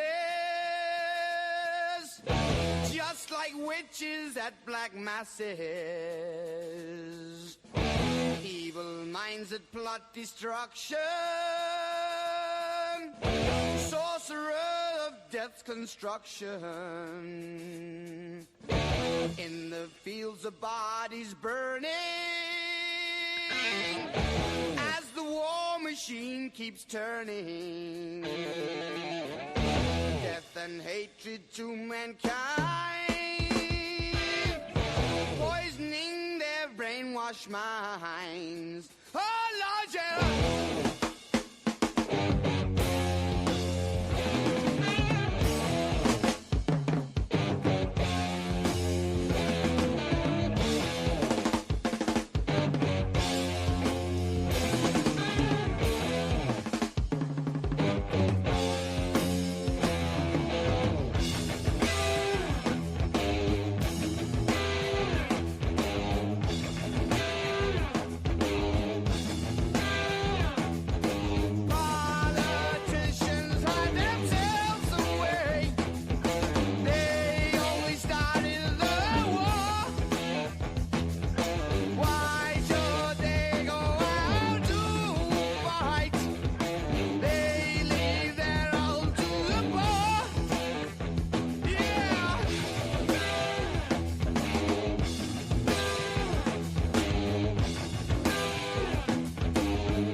world stops turning. Ashes where the body's burning. Ready to rock. Time to get all the no more war pigs out the power. That's coming your way. And as God has struck the hour. We gotta get right. Day of judgment, God is calling. Come on. Come on. Get ready. The Drake Toll Show. Westwood One Sports. The Westwood One Sports app. Monday Night Football tonight in the postseason and in the wild card. Pittsburgh and Houston, and it could not feel big. There's just, man, I live here in Savannah, Georgia, and one of my best friends is from Somerset, Pennsylvania, big Pittsburgh Steelers fan. And he keeps saying, this year, this game, this iteration of playoff football in Pittsburgh feels a little bit different after Pittsburgh won against the Ravens and were given an incredible missed field goal at the end of a contest to win, for Aaron Rodgers to win and host a playoff game tonight against one of the best defenses in the NFL in the Houston Texans. Drake Toll with you on Westwood One Sports, the Westwood One Sports app on the Drake Toll Show. Chris Mack is the Pittsburgh Steelers insider, the expert. Chris Mack of Westwood One Sports, BetMGM Network, the Chris Mack on Twitter. And Chris, look, first, thanks for getting up so early and being with us. Second most here, I'm reading that there is a school district on a 2-hour delay Tuesday because of this game tonight. Maybe the best. Donald L. McFan, superintendent, maybe the best news I've seen all day. Yeah, well, first of all, thank you for having me, Drake. Thank you for bringing me in with proper Monday Night Football music, Hank Williams Jr. Amen. And also, yes, I encouraged this last week on my afternoon show here in Pittsburgh, where I said, why are we not giving everybody, the entire southwestern Pennsylvania region, a 2-hour delay tomorrow? The McKeesport School District stepped up, and hopefully we see more of these notices from school districts across the region the rest of the day. Like, hey, these kids, like, I got a 12-year-old son. He gets up at 6:30 every morning to, get his Frosted Flakes, get out to the bus stop. Let's give these kids a little extra time, because one of two things is happening.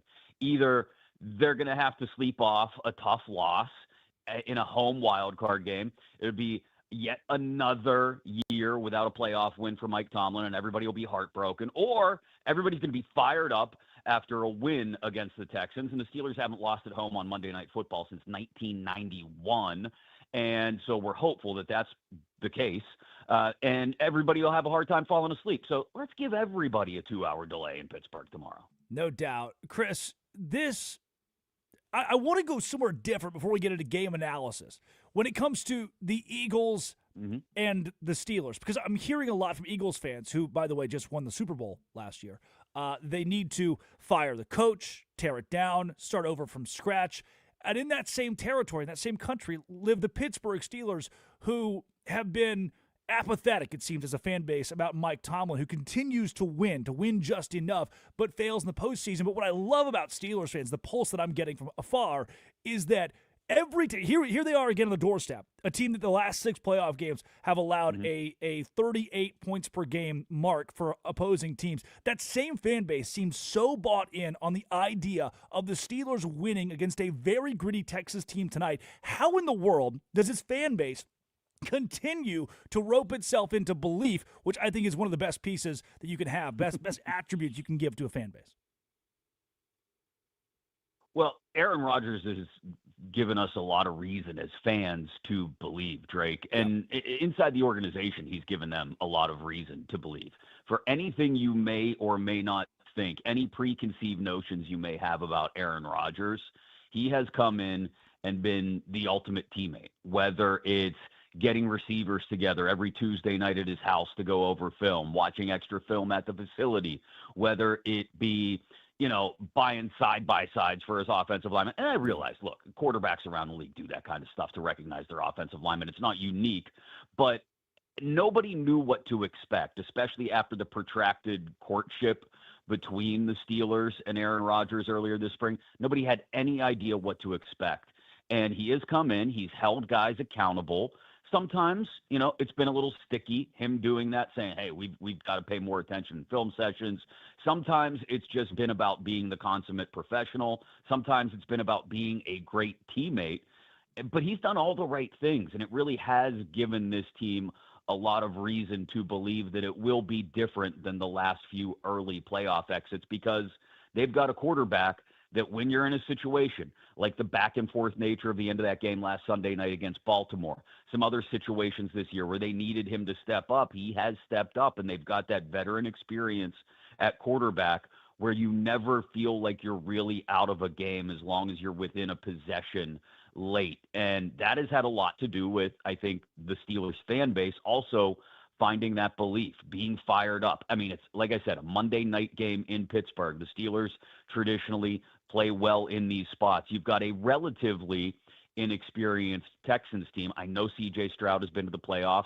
I know the Texans have been to the playoffs, obviously, but they haven't won on the road before. There's a lot of there's a lot of intangibles coming together to give Steelers fans reason to believe that at the very least they can get the playoff win this year that Mike Tomlin hasn't been able to deliver in the last 8 years. And you mentioned Philly, and I'm sure they are waking up very angry in Philadelphia across the state this morning. Look, Pennsylvania, it's not quite the hotbed for football that it was years ago. Texas, Florida, California, they all produce more five-star high school prospects and college football players in Pennsylvania at this point. But per capita, nobody loves football, I don't think, more than people in Pennsylvania. And that's from Pittsburgh to Philadelphia to all the areas in between that my friends from bigger cities like to call Pennsyltucky. That's totally fine. You can take your shots at all the little rural spots in between. But everybody in PA loves football and has a very high standard. It's why James Franklin went from college football semifinal and one drive away from the national championship game to a couple of disappointing losses, a bad start to the season, and he's out the door. The standards are very high here. We expect our teams to compete for championships. Chris Mack joining the Drake Toll Show on Westwood One. Mack from Y108 Pittsburgh and Westwood One, BetMGM Network. Chris, this is the matchup that I'm watching tonight, and I'd love your analysis of it. 3rd and long, the Texans are 28th in DVOA on 3rd and long. That defense, that's such a good defense, but on 3rd and long, they crumble. And the Steelers are 8th in the NFL on 3rd and 4th down. Rodgers to Metcalf on 3rd and long. Is that the matchup to watch tonight in a game where you need those nitty-gritty key factors? It's definitely a matchup to watch, Drake. I'll be interested to see if Derek Stingley Jr. follows DK Metcalf all over the field and if he's able to neutralize DK somewhat. But the mere threat of DK Metcalf should open things up a little bit more than you saw from the Steelers the last 2 games of the regular season, especially that awful showing offensively against Cleveland in Week 17. The thing to watch in the Steelers' pass game is the guy who they actually voted team MVP, who led them most of the year in receptions. He's a running back. He was back up to Saquon Barkley in Philly last year. It's Kenny Gainwell. Kenny G has been huge for this team. He takes a ball at the line of scrimmage on a check down maybe from Rodgers, or a designed screen or a designed route that's maybe only 2 yards off the line of scrimmage, and he almost always adds 5, 6, 7 yards to the end of that catch. This is the best team in the league, Drake, at yards after the catch, the Pittsburgh Steelers. So this isn't Rodgers dropping back, looking around, airing it out to DK Metcalf, working things deep down the seam with all these tight ends. It's more about Rodgers getting rid of the ball quickly, which I imagine they'll continue to try to do tonight with that vaunted Texans pass rush. Get rid of the ball quickly, get it in the hands of your playmakers like Metcalf, like Gainwell, like Pat Freiermuth at tight end. Calvin Austin III had another huge catch last week. Ended up being the game-winning touchdown catch against the Ravens. Get the ball in the hands of your playmakers and then let them make things happen. So even on 3rd and long, you're not seeing necessarily a ton of deep balls. You'll see Rodgers occasionally still find that one-on-one fade route that he likes, but it's more about getting the hands and the balls of the playmakers like Metcalf and Gainwell and letting them do something with it after the fact. You would be hard-pressed to find a better Pittsburgh Steelers insider than Chris Mack, who's joining the Drake Toll Show. Chris, we talked about the pulse of the fan base. take me into the locker room right now, the vernacular, whether it is Rodgers or Tomlin. What is the Pittsburgh Steelers locker room feeling at 8:10 on Monday, January 12th? They're actually very loose for a team that hasn't won a playoff game in 8 years. And Mike Tomlin he puts on press conferences like nobody else.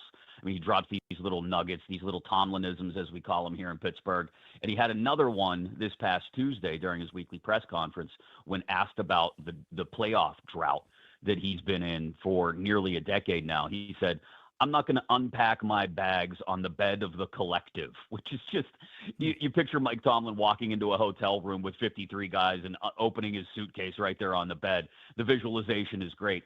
These guys in this room, outside of Cameron Hayward, who is the only guy on this roster who was here for the last Pittsburgh Steelers playoff victory, and TJ Watt, are really the only ones who have experienced the entirety or most of that 8-year playoff drought. So you don't have a lot of guys coming at this from the perspective of, oh, we haven't won a playoff game in forever. We got to get this one, guys. No, it's more about, like I said, the leadership of Rodgers setting the tone of, hey, guys, if we go out there and do our job, we should be fine. Let's go out there and do our job. And Mike Tomlin does a great job as well of not unpacking everything that goes into the Steelers' organizational history as far as the negatives over the last decade into these guys' heads.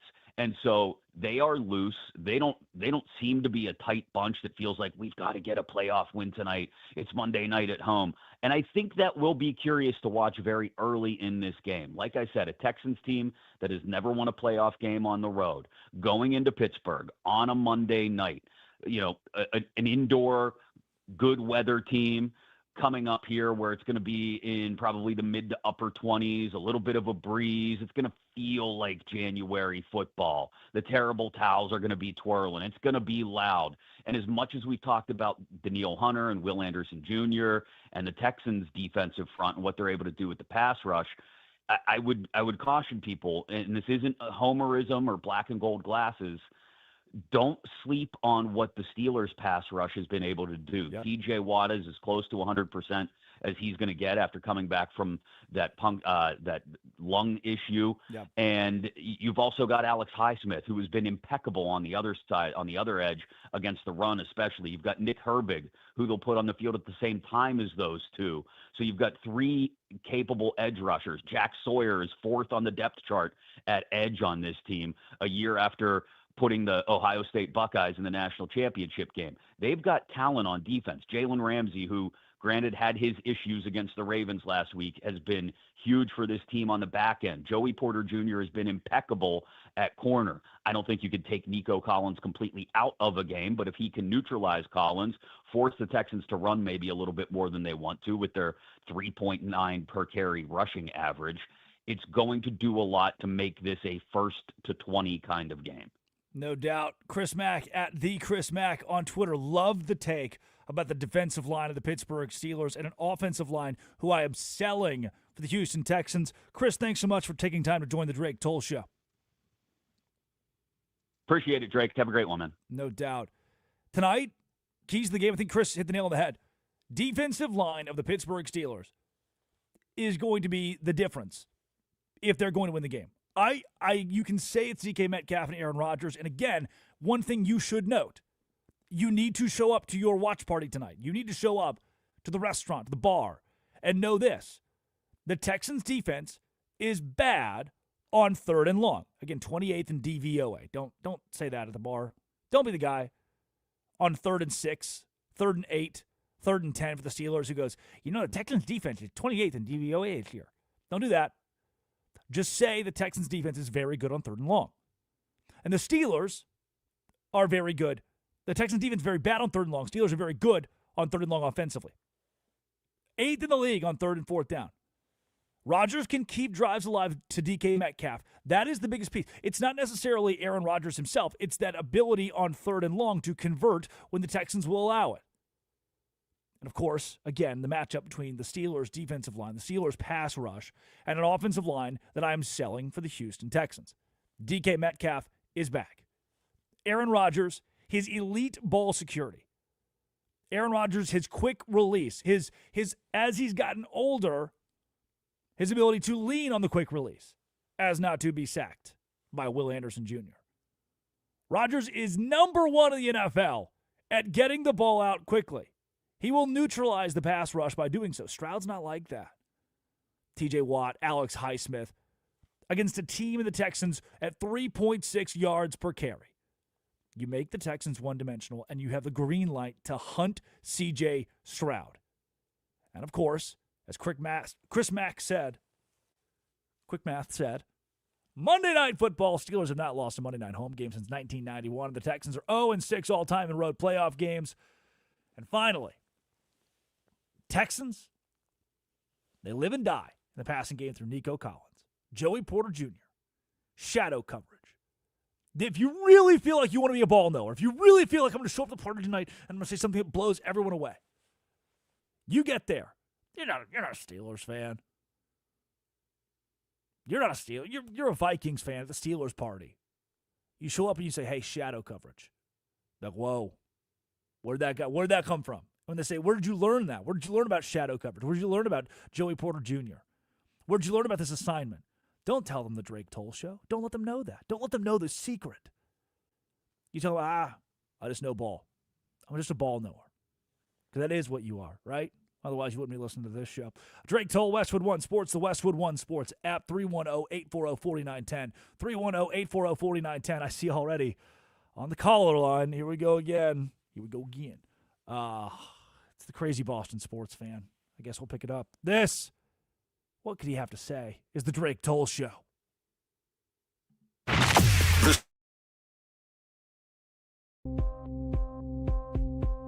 got a sweet little baddie as you roll.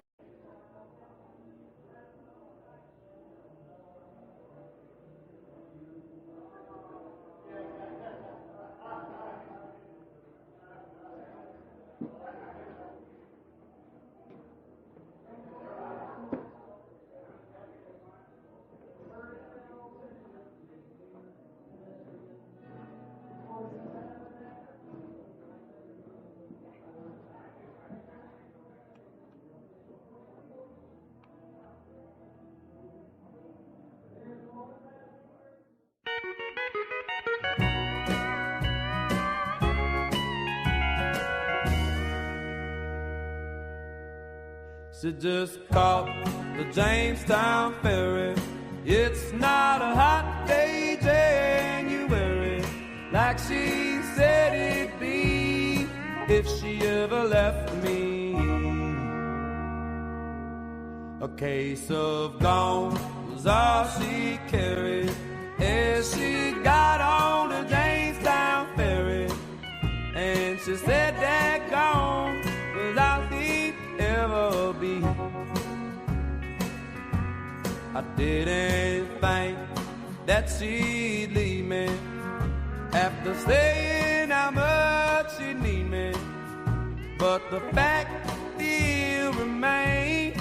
I'm sitting there all alone, missing the loving of my baby. Lord, it's about to drive me crazy. She was the sweetest piece of ever I've ever known. She just caught the Jamestown ferry. It's not a hot day, January, like she said it'd be if she ever left me. A case of gone was all she carried as she got on the Jamestown ferry. And she said that gone without the ever be.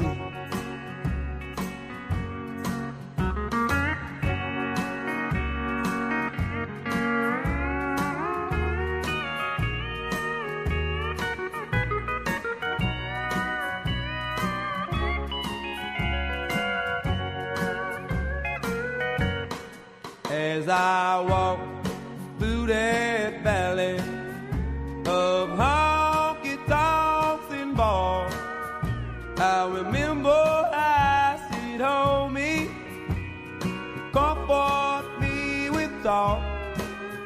She didn't cuss with every breath.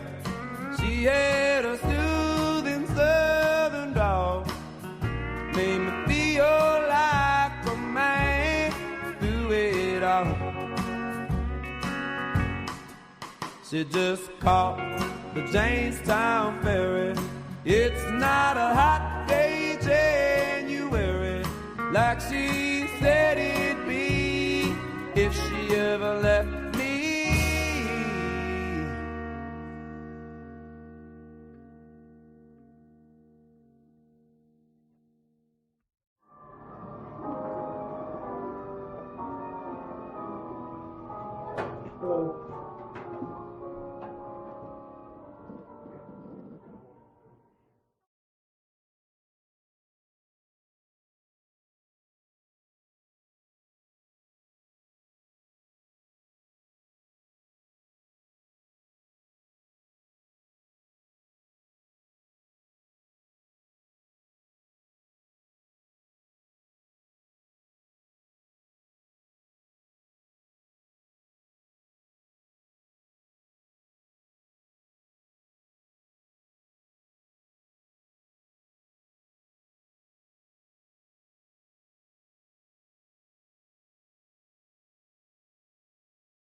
Drums keep pounding a rhythm to the brain.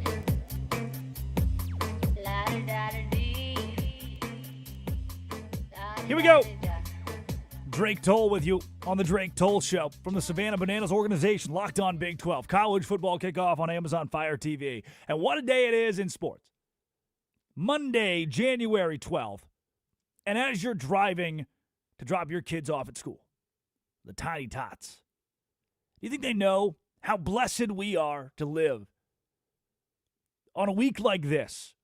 The NFL wildcard weekend, the college football playoff, Miami and Indiana in the national championship game. And in an era where Westwood won. The Oxford University of play-by-play, the Oxford University of sports media, where you go hear Kevin Harlan or Ian Eagle, Ryan Radke, and those pipes on Sundays.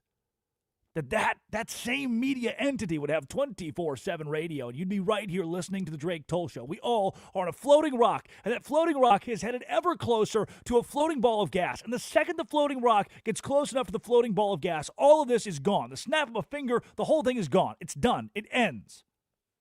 But today's not that day. Today's not that day. And because of that, we get to gather here together in the name of sports, in the name of sports media, in the name of loving football. Yeah, the Wolves beat the Spurs. Yeah, UCF men's basketball beat Cincinnati in a classic 73-72 at home. Yeah, all that's fun.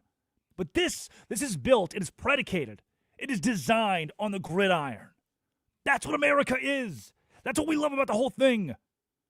And the New England Patriots are moving on after a dominant defensive performance, 16-3 over the LA Chargers, who people are calling fraudulent. They're calling Justin Herbert fraudulent. They are saying that despite the lack of talent, that's always the big excuse. Oh, Justin Herbert has no one around him. He's an elite quarterback, a great quarterback, one of the best in the NFL, but he has nobody around him. What do we do? What do we do? Excuses, excuses, excuses. 16-3, the final score. It does not matter how you slice it. It doesn't matter what you have to say about Justin Herbert and the Chargers. They are out of the playoffs. Their season is over. 16-3 at the hands of the New England Patriots. And here is why I think the Pats can contend for the Super Bowl. Remember when Tom Brady played the Panthers in the Super Bowl?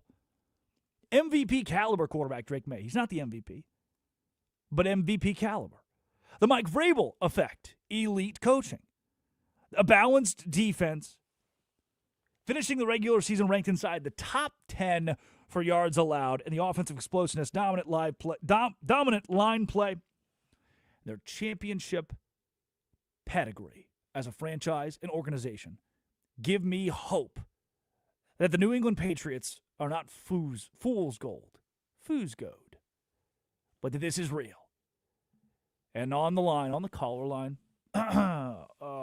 here we go again. 310-840-4910. It is Crazy Boston Sports Fan. Crazy Boston Sports Fan, how do you feel today? Oh, boy. Oh, boy. Just another sleepless week for America. The worst nightmare right back in your living room. How about it? We're not hitting that ball of gas today, although most of America wishes we were after another Pats victory, another Pats home playoff game next week. Oh, boy, am I on top of the world. And it's not just because I was just stoned the entire weekend watching football and eating crap. This is an awesome feeling. It is so good to be back. How did the Dunkin' Donuts taste the morning after a New England Patriots playoff win over the Los Angeles Chargers? I tell you what, I'm heading out. I'm about to hit the drive-through for my second round now. I think the second one of the morning is going to be even better. But how about friggin' NBC throwing in those Dunkin' graphics in there? It's 10:06, and I'm trying to see if my local one is still open so I can get the donuts that were made at 4 a.m. that day. Screw them for doing that. What if I told you, Crazy Boston Sports Fan, and this is what the entire country has to say. I mean, you're the certified expert on this, somebody who grew up in Winthrop, home of Michael Ruzioni. You're the certified expert in this. Oh, yeah, baby. And I need to touch on, the country does not want you to have this win. The country does not want the New England Patriots to get credit for this win. They instead want to say the Chargers don't have the infrastructure for Justin Herbert to succeed, that he's an elite quarterback with a terrible offensive line and no weapons around him. And because of that, the Chargers lost to a Patriots team that are still themselves fool's gold and will not win again in the postseason. They simply beat a team. They simply beat a team in the LA Chargers that just aren't good. Oh, that's crazy. That wasn't what I was hearing all week. I was hearing about how Justin Herbert was a friggin' sleeper MVP pick coming in here working with nothing. Oh, look at these good teams they beat. Who did the Patriots beat? And now what I read this morning at a third grade level is that, this isn't even a good team. How good can the Chargers be? Oh, you've beaten Carolina, you've beaten the Bills, and you've beaten this Chargers team. It's like, are you kidding me, kid? We're talking about winning a playoff game by 2 scores. Didn't even let them in the end zone, brother. And I'm sitting here hearing that this isn't a good team. Like, this is how you know I thought we needed to win a Super Bowl to be all the way back. But apparently we are all the way back, because at every turn, everyone is trying to say, the Patriots aren't actually that good when they're sitting here at 15-3. All right, we'll be playing next week, and then tell us we're not that good.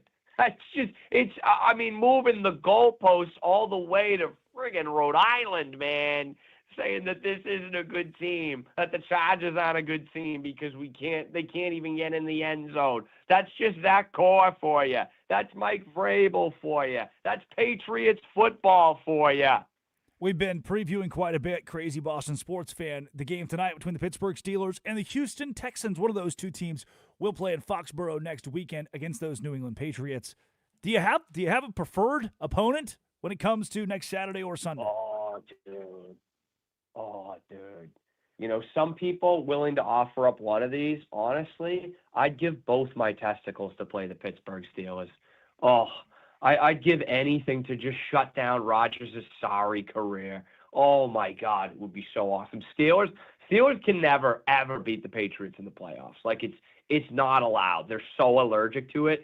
It's hilarious. And so to think that they would get, like, a home game victory, feel good about themselves, and then have to come up to Foxborough, the setting of all their nightmares, that would be so good.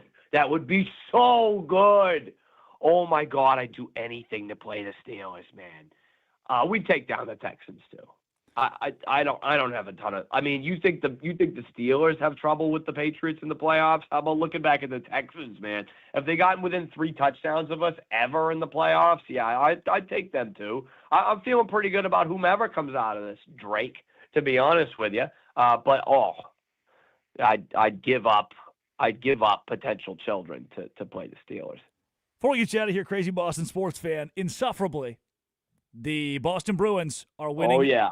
10-2. I watched that one, 10-2 against the Rangers. The Boston Bruins are winning hockey games, and the Boston Celtics lost to the Spurs, which I just had to slip that in there. But the Boston Bruins are winning again. Oh, man. How about those New York Rangers, huh? Start spreading the news. 10 goals.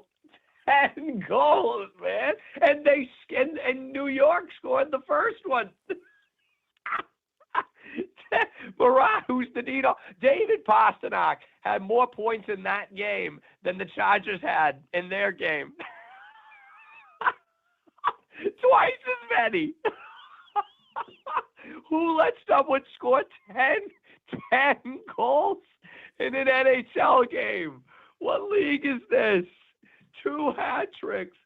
4 goals from Marat Husnadinov, man. His last name is like the bottom line of the eye chart. 4 goals. And then they only score 1 the next day. And they still win. There he goes. Crazy Boston sports fan. Oh, man. Are they the biggest wild card wagon of all time? Are they the biggest wagon of some team that still might not make the playoffs? Oh, this team's fun. That's good. Wear white at home. Looks great. Crazy Boston sports fan on the Drake Toll Show today. Thanks so much. If thanks is in order, that's the pulse today in America on Westwood One Sports and the Westwood One Sports app. Imagine, for me, I lived in the Dallas area for 5 years and began to adopt those organizations and franchises. And I learned quickly that when football season would come around, it was a miserable time to live in Dallas. High school football was more fun to watch than the NFL. And there is no, the University of Texas and Texas A&M kind of split time as the flagship universities of that state. In Dallas, there isn't a college football team that people watch on the national scene like they do Texas or Texas A&M. Then basketball season would come around, and after the Luka Doncic trade, it's just been miserable for that fan base. The Texas Rangers were good for a year. Outside of that, it's been mostly miserable.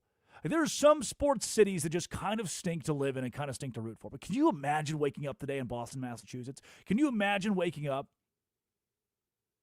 in Cambridge, knowing that the Bruins are winning, the Celtics are winning, the Patriots are winning?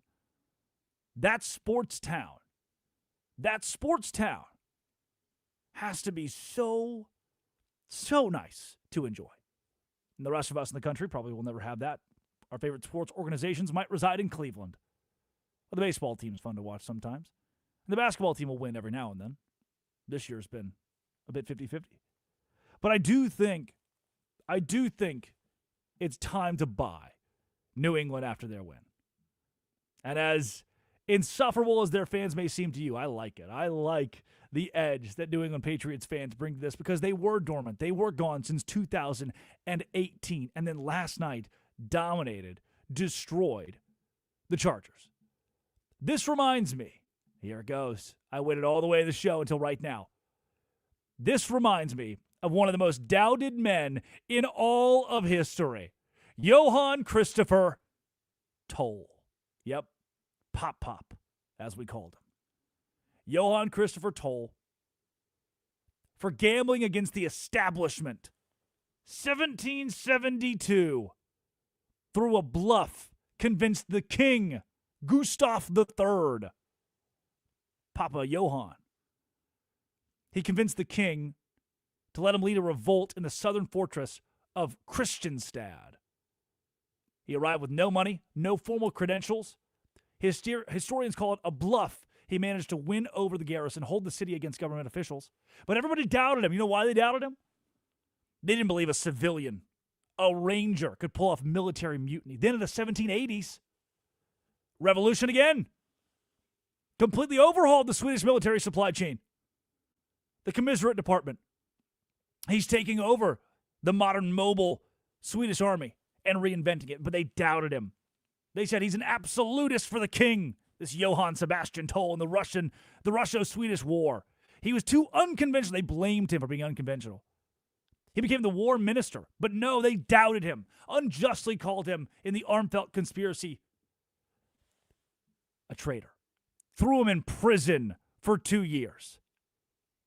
And facing overwhelming French forces, his diplomatic successes continued to lead to wins, but they said that Toll would continue to play dumb. They called it the Toll tactic. He is dumb. But you know what? This successful outsider, my papa, Johann Christopher Toll, ended his life as a count and a field marshal, survived prison, political purges, and the Napoleonic Wars. That, my friends, the New England Patriots. They overthrow governments. They win the heart of the king. They lead rebellions and revolts that succeed, and though ye may doubt them, though you may throw them in prison since 2018, though you may say they deserve to be a scapegoat, or that they play dumb, or they act slow, they win. They just win. The Pats are moving on.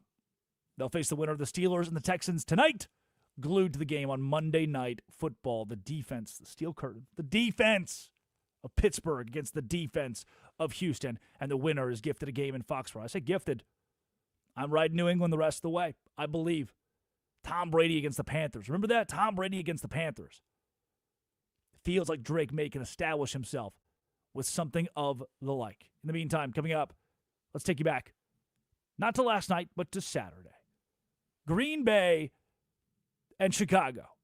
Here's what it sounded like on Westwood One Sports and the Westwood One Sports app when the Chicago Bears had a historic comeback. That, as well as Music Monday, is up next on The Drake Toll Show. Here we go again.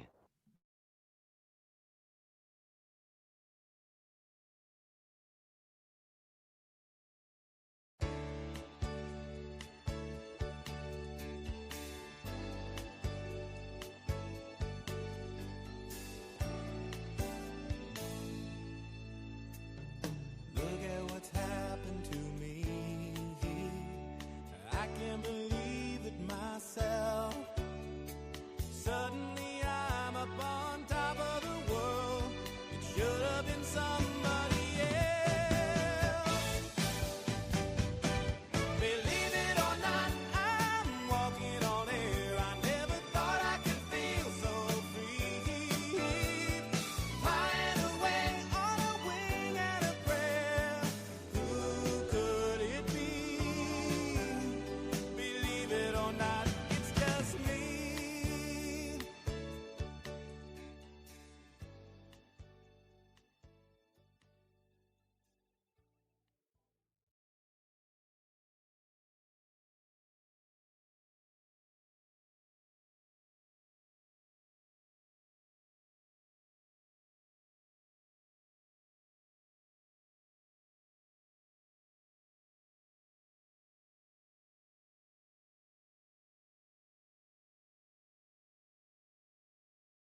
She just caught the Jamestown ferry.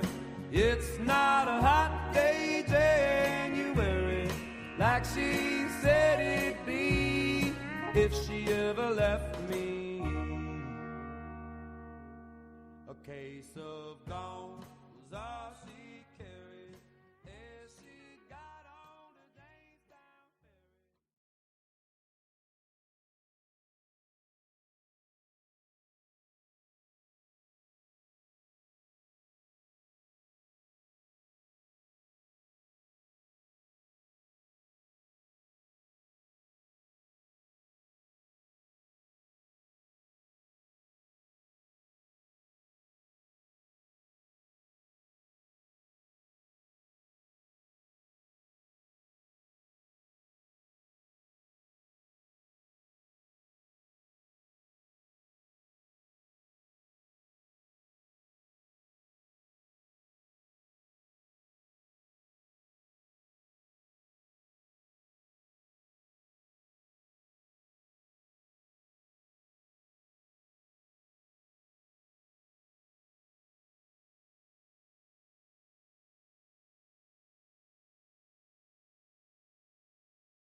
I got a sweet little body and she's rolling in the caddy with me.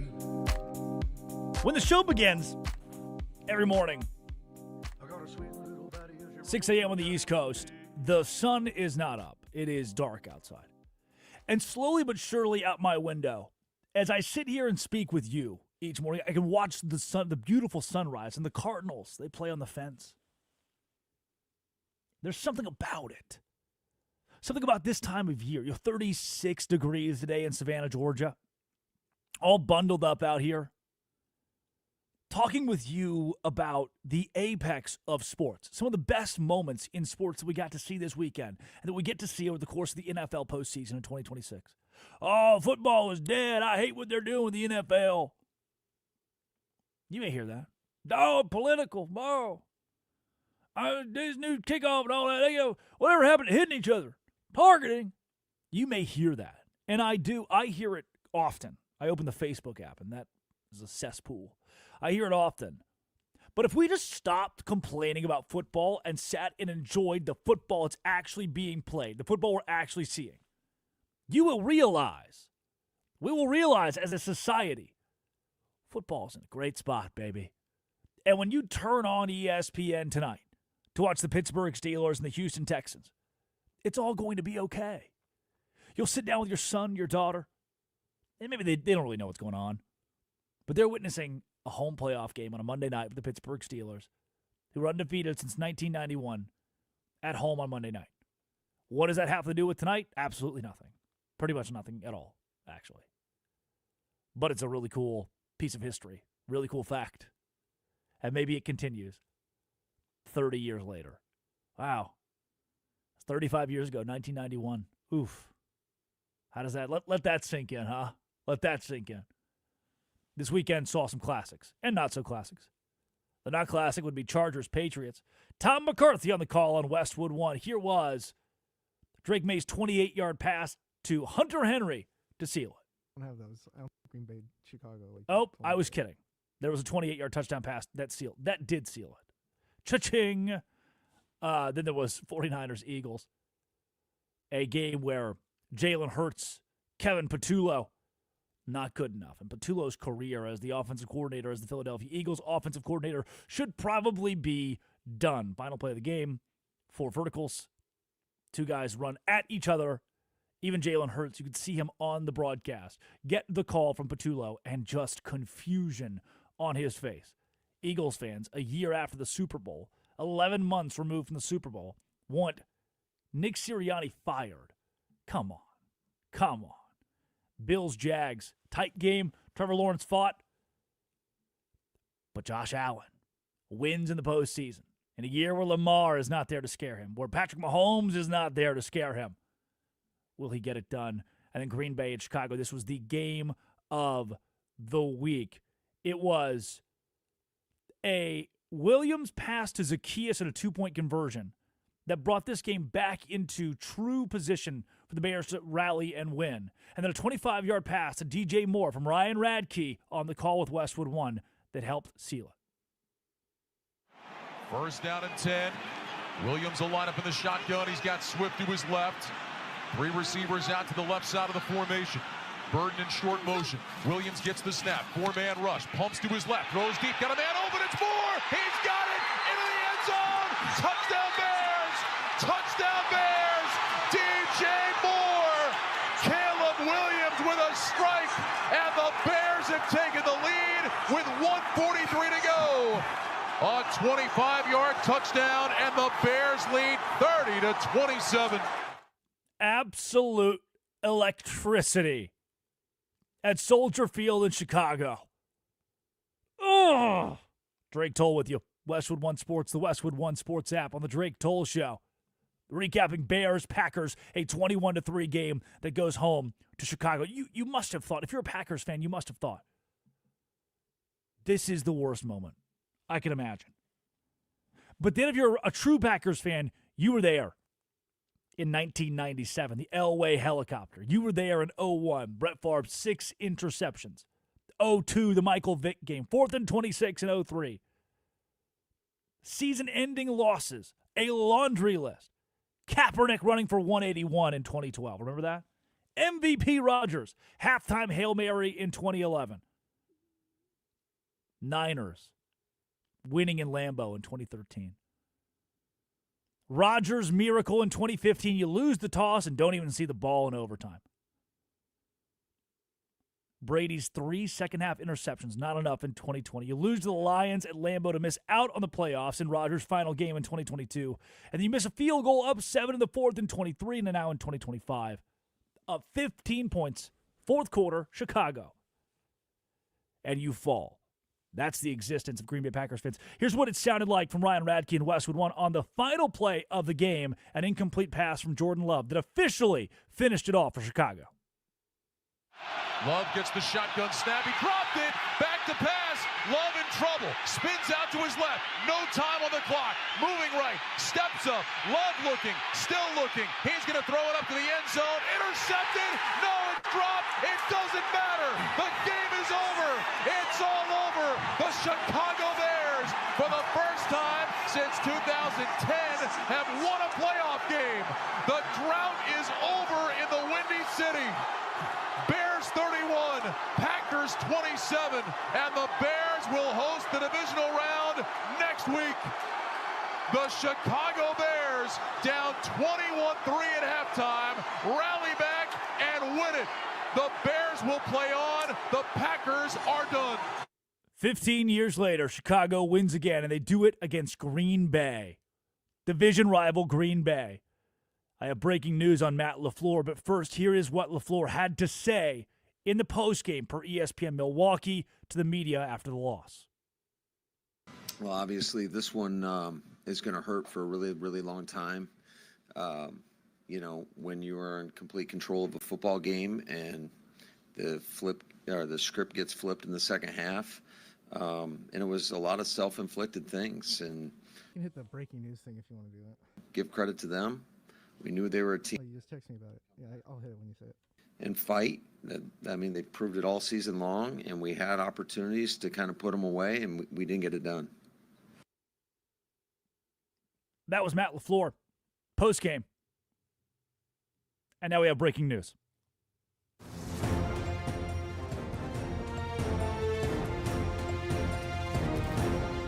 ESPN's Adam Schefter reports the Packers and Matt LaFleur are expected to work today toward an extension. That's great.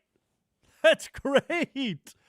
After what you saw last night, after what you saw on Saturday, Packers fans, this news must come as music to your ears. Maybe, just maybe, Kevin Patullo will get an extension as the Eagles' offensive coordinator. That's just not the headline you want to see on the Monday, right? If you're a Packers fan, it's just not the headline you want to see. Way more on that tomorrow on the Drake Toll Show. As for today, it is time for our Music Monday. 5 seconds of 5 songs.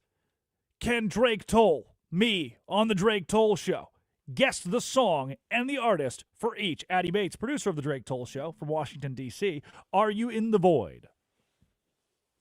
I am here, and before the show, I asked you, do you want it to be easy, medium, very difficult? And I feel like I just went middle of the road. I feel like you should get all of these, okay? To the end of the road.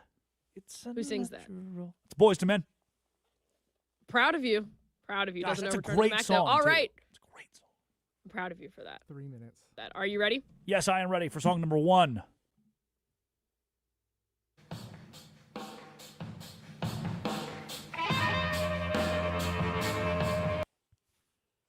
Oh, no. Oh, maybe. Hold on. No cheating. No cheating. I'm not cheating. I don't have a pen. I'm putting it in my notes. Putting it in my notes app. Okay. And don't look at the chat. I'm not going to look at the chat. I won't look at the chat. Okay. That's song number 1. Okay, song number 2, please, Curtis. My heart is breaking like the tiny bubbles. Great song. Banger. 90s country. 80s country? 70s country. Banger. Not 90s country for sure. Oh, okay. Okay. I feel good about number 1 and number 2 now. Song number 3, please, Curtis.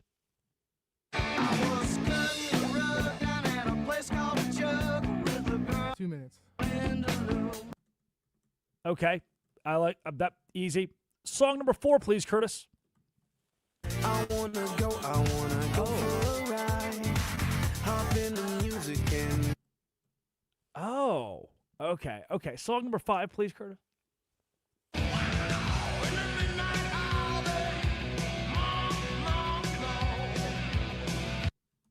Okay. Oh, my gosh. Okay. Quick fire all 5 of them, please, Curtis, if you will.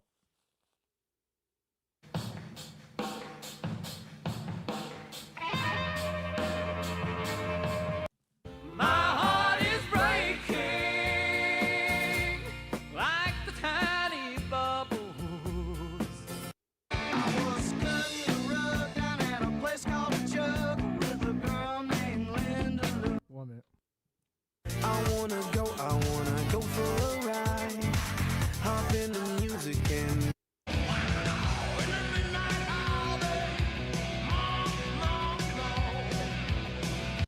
All right, Addie, I'll go quickly backward. Rebel Yell. By who? Yes. Billy Idol. Nice. Rock Your Body, Black Eyed Peas.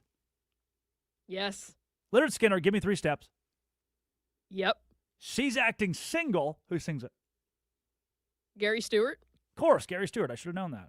Good old Gary. 30. Tom Petty, You Don't Know How It Feels. For number 1? Yeah, what was that song? Wow. When the Levee Breaks, Led Zeppelin. Oh! Oh, dagger in my heart. Wow. Thanks, Addie Bates, producer of the Drake Toll Show for Music Monday. Curtis Poindexter runs the board in Culver City, California. To Armin Williams, who's listening. Bruce Gilbert as well. Thank you for your service. 10. Good to have you. Westwood One Sports, the Westwood One Sports app. This has always been and always will be. See you at 6 a.m. tomorrow morning. The Drake Toll Show. This is Westwood One Sports.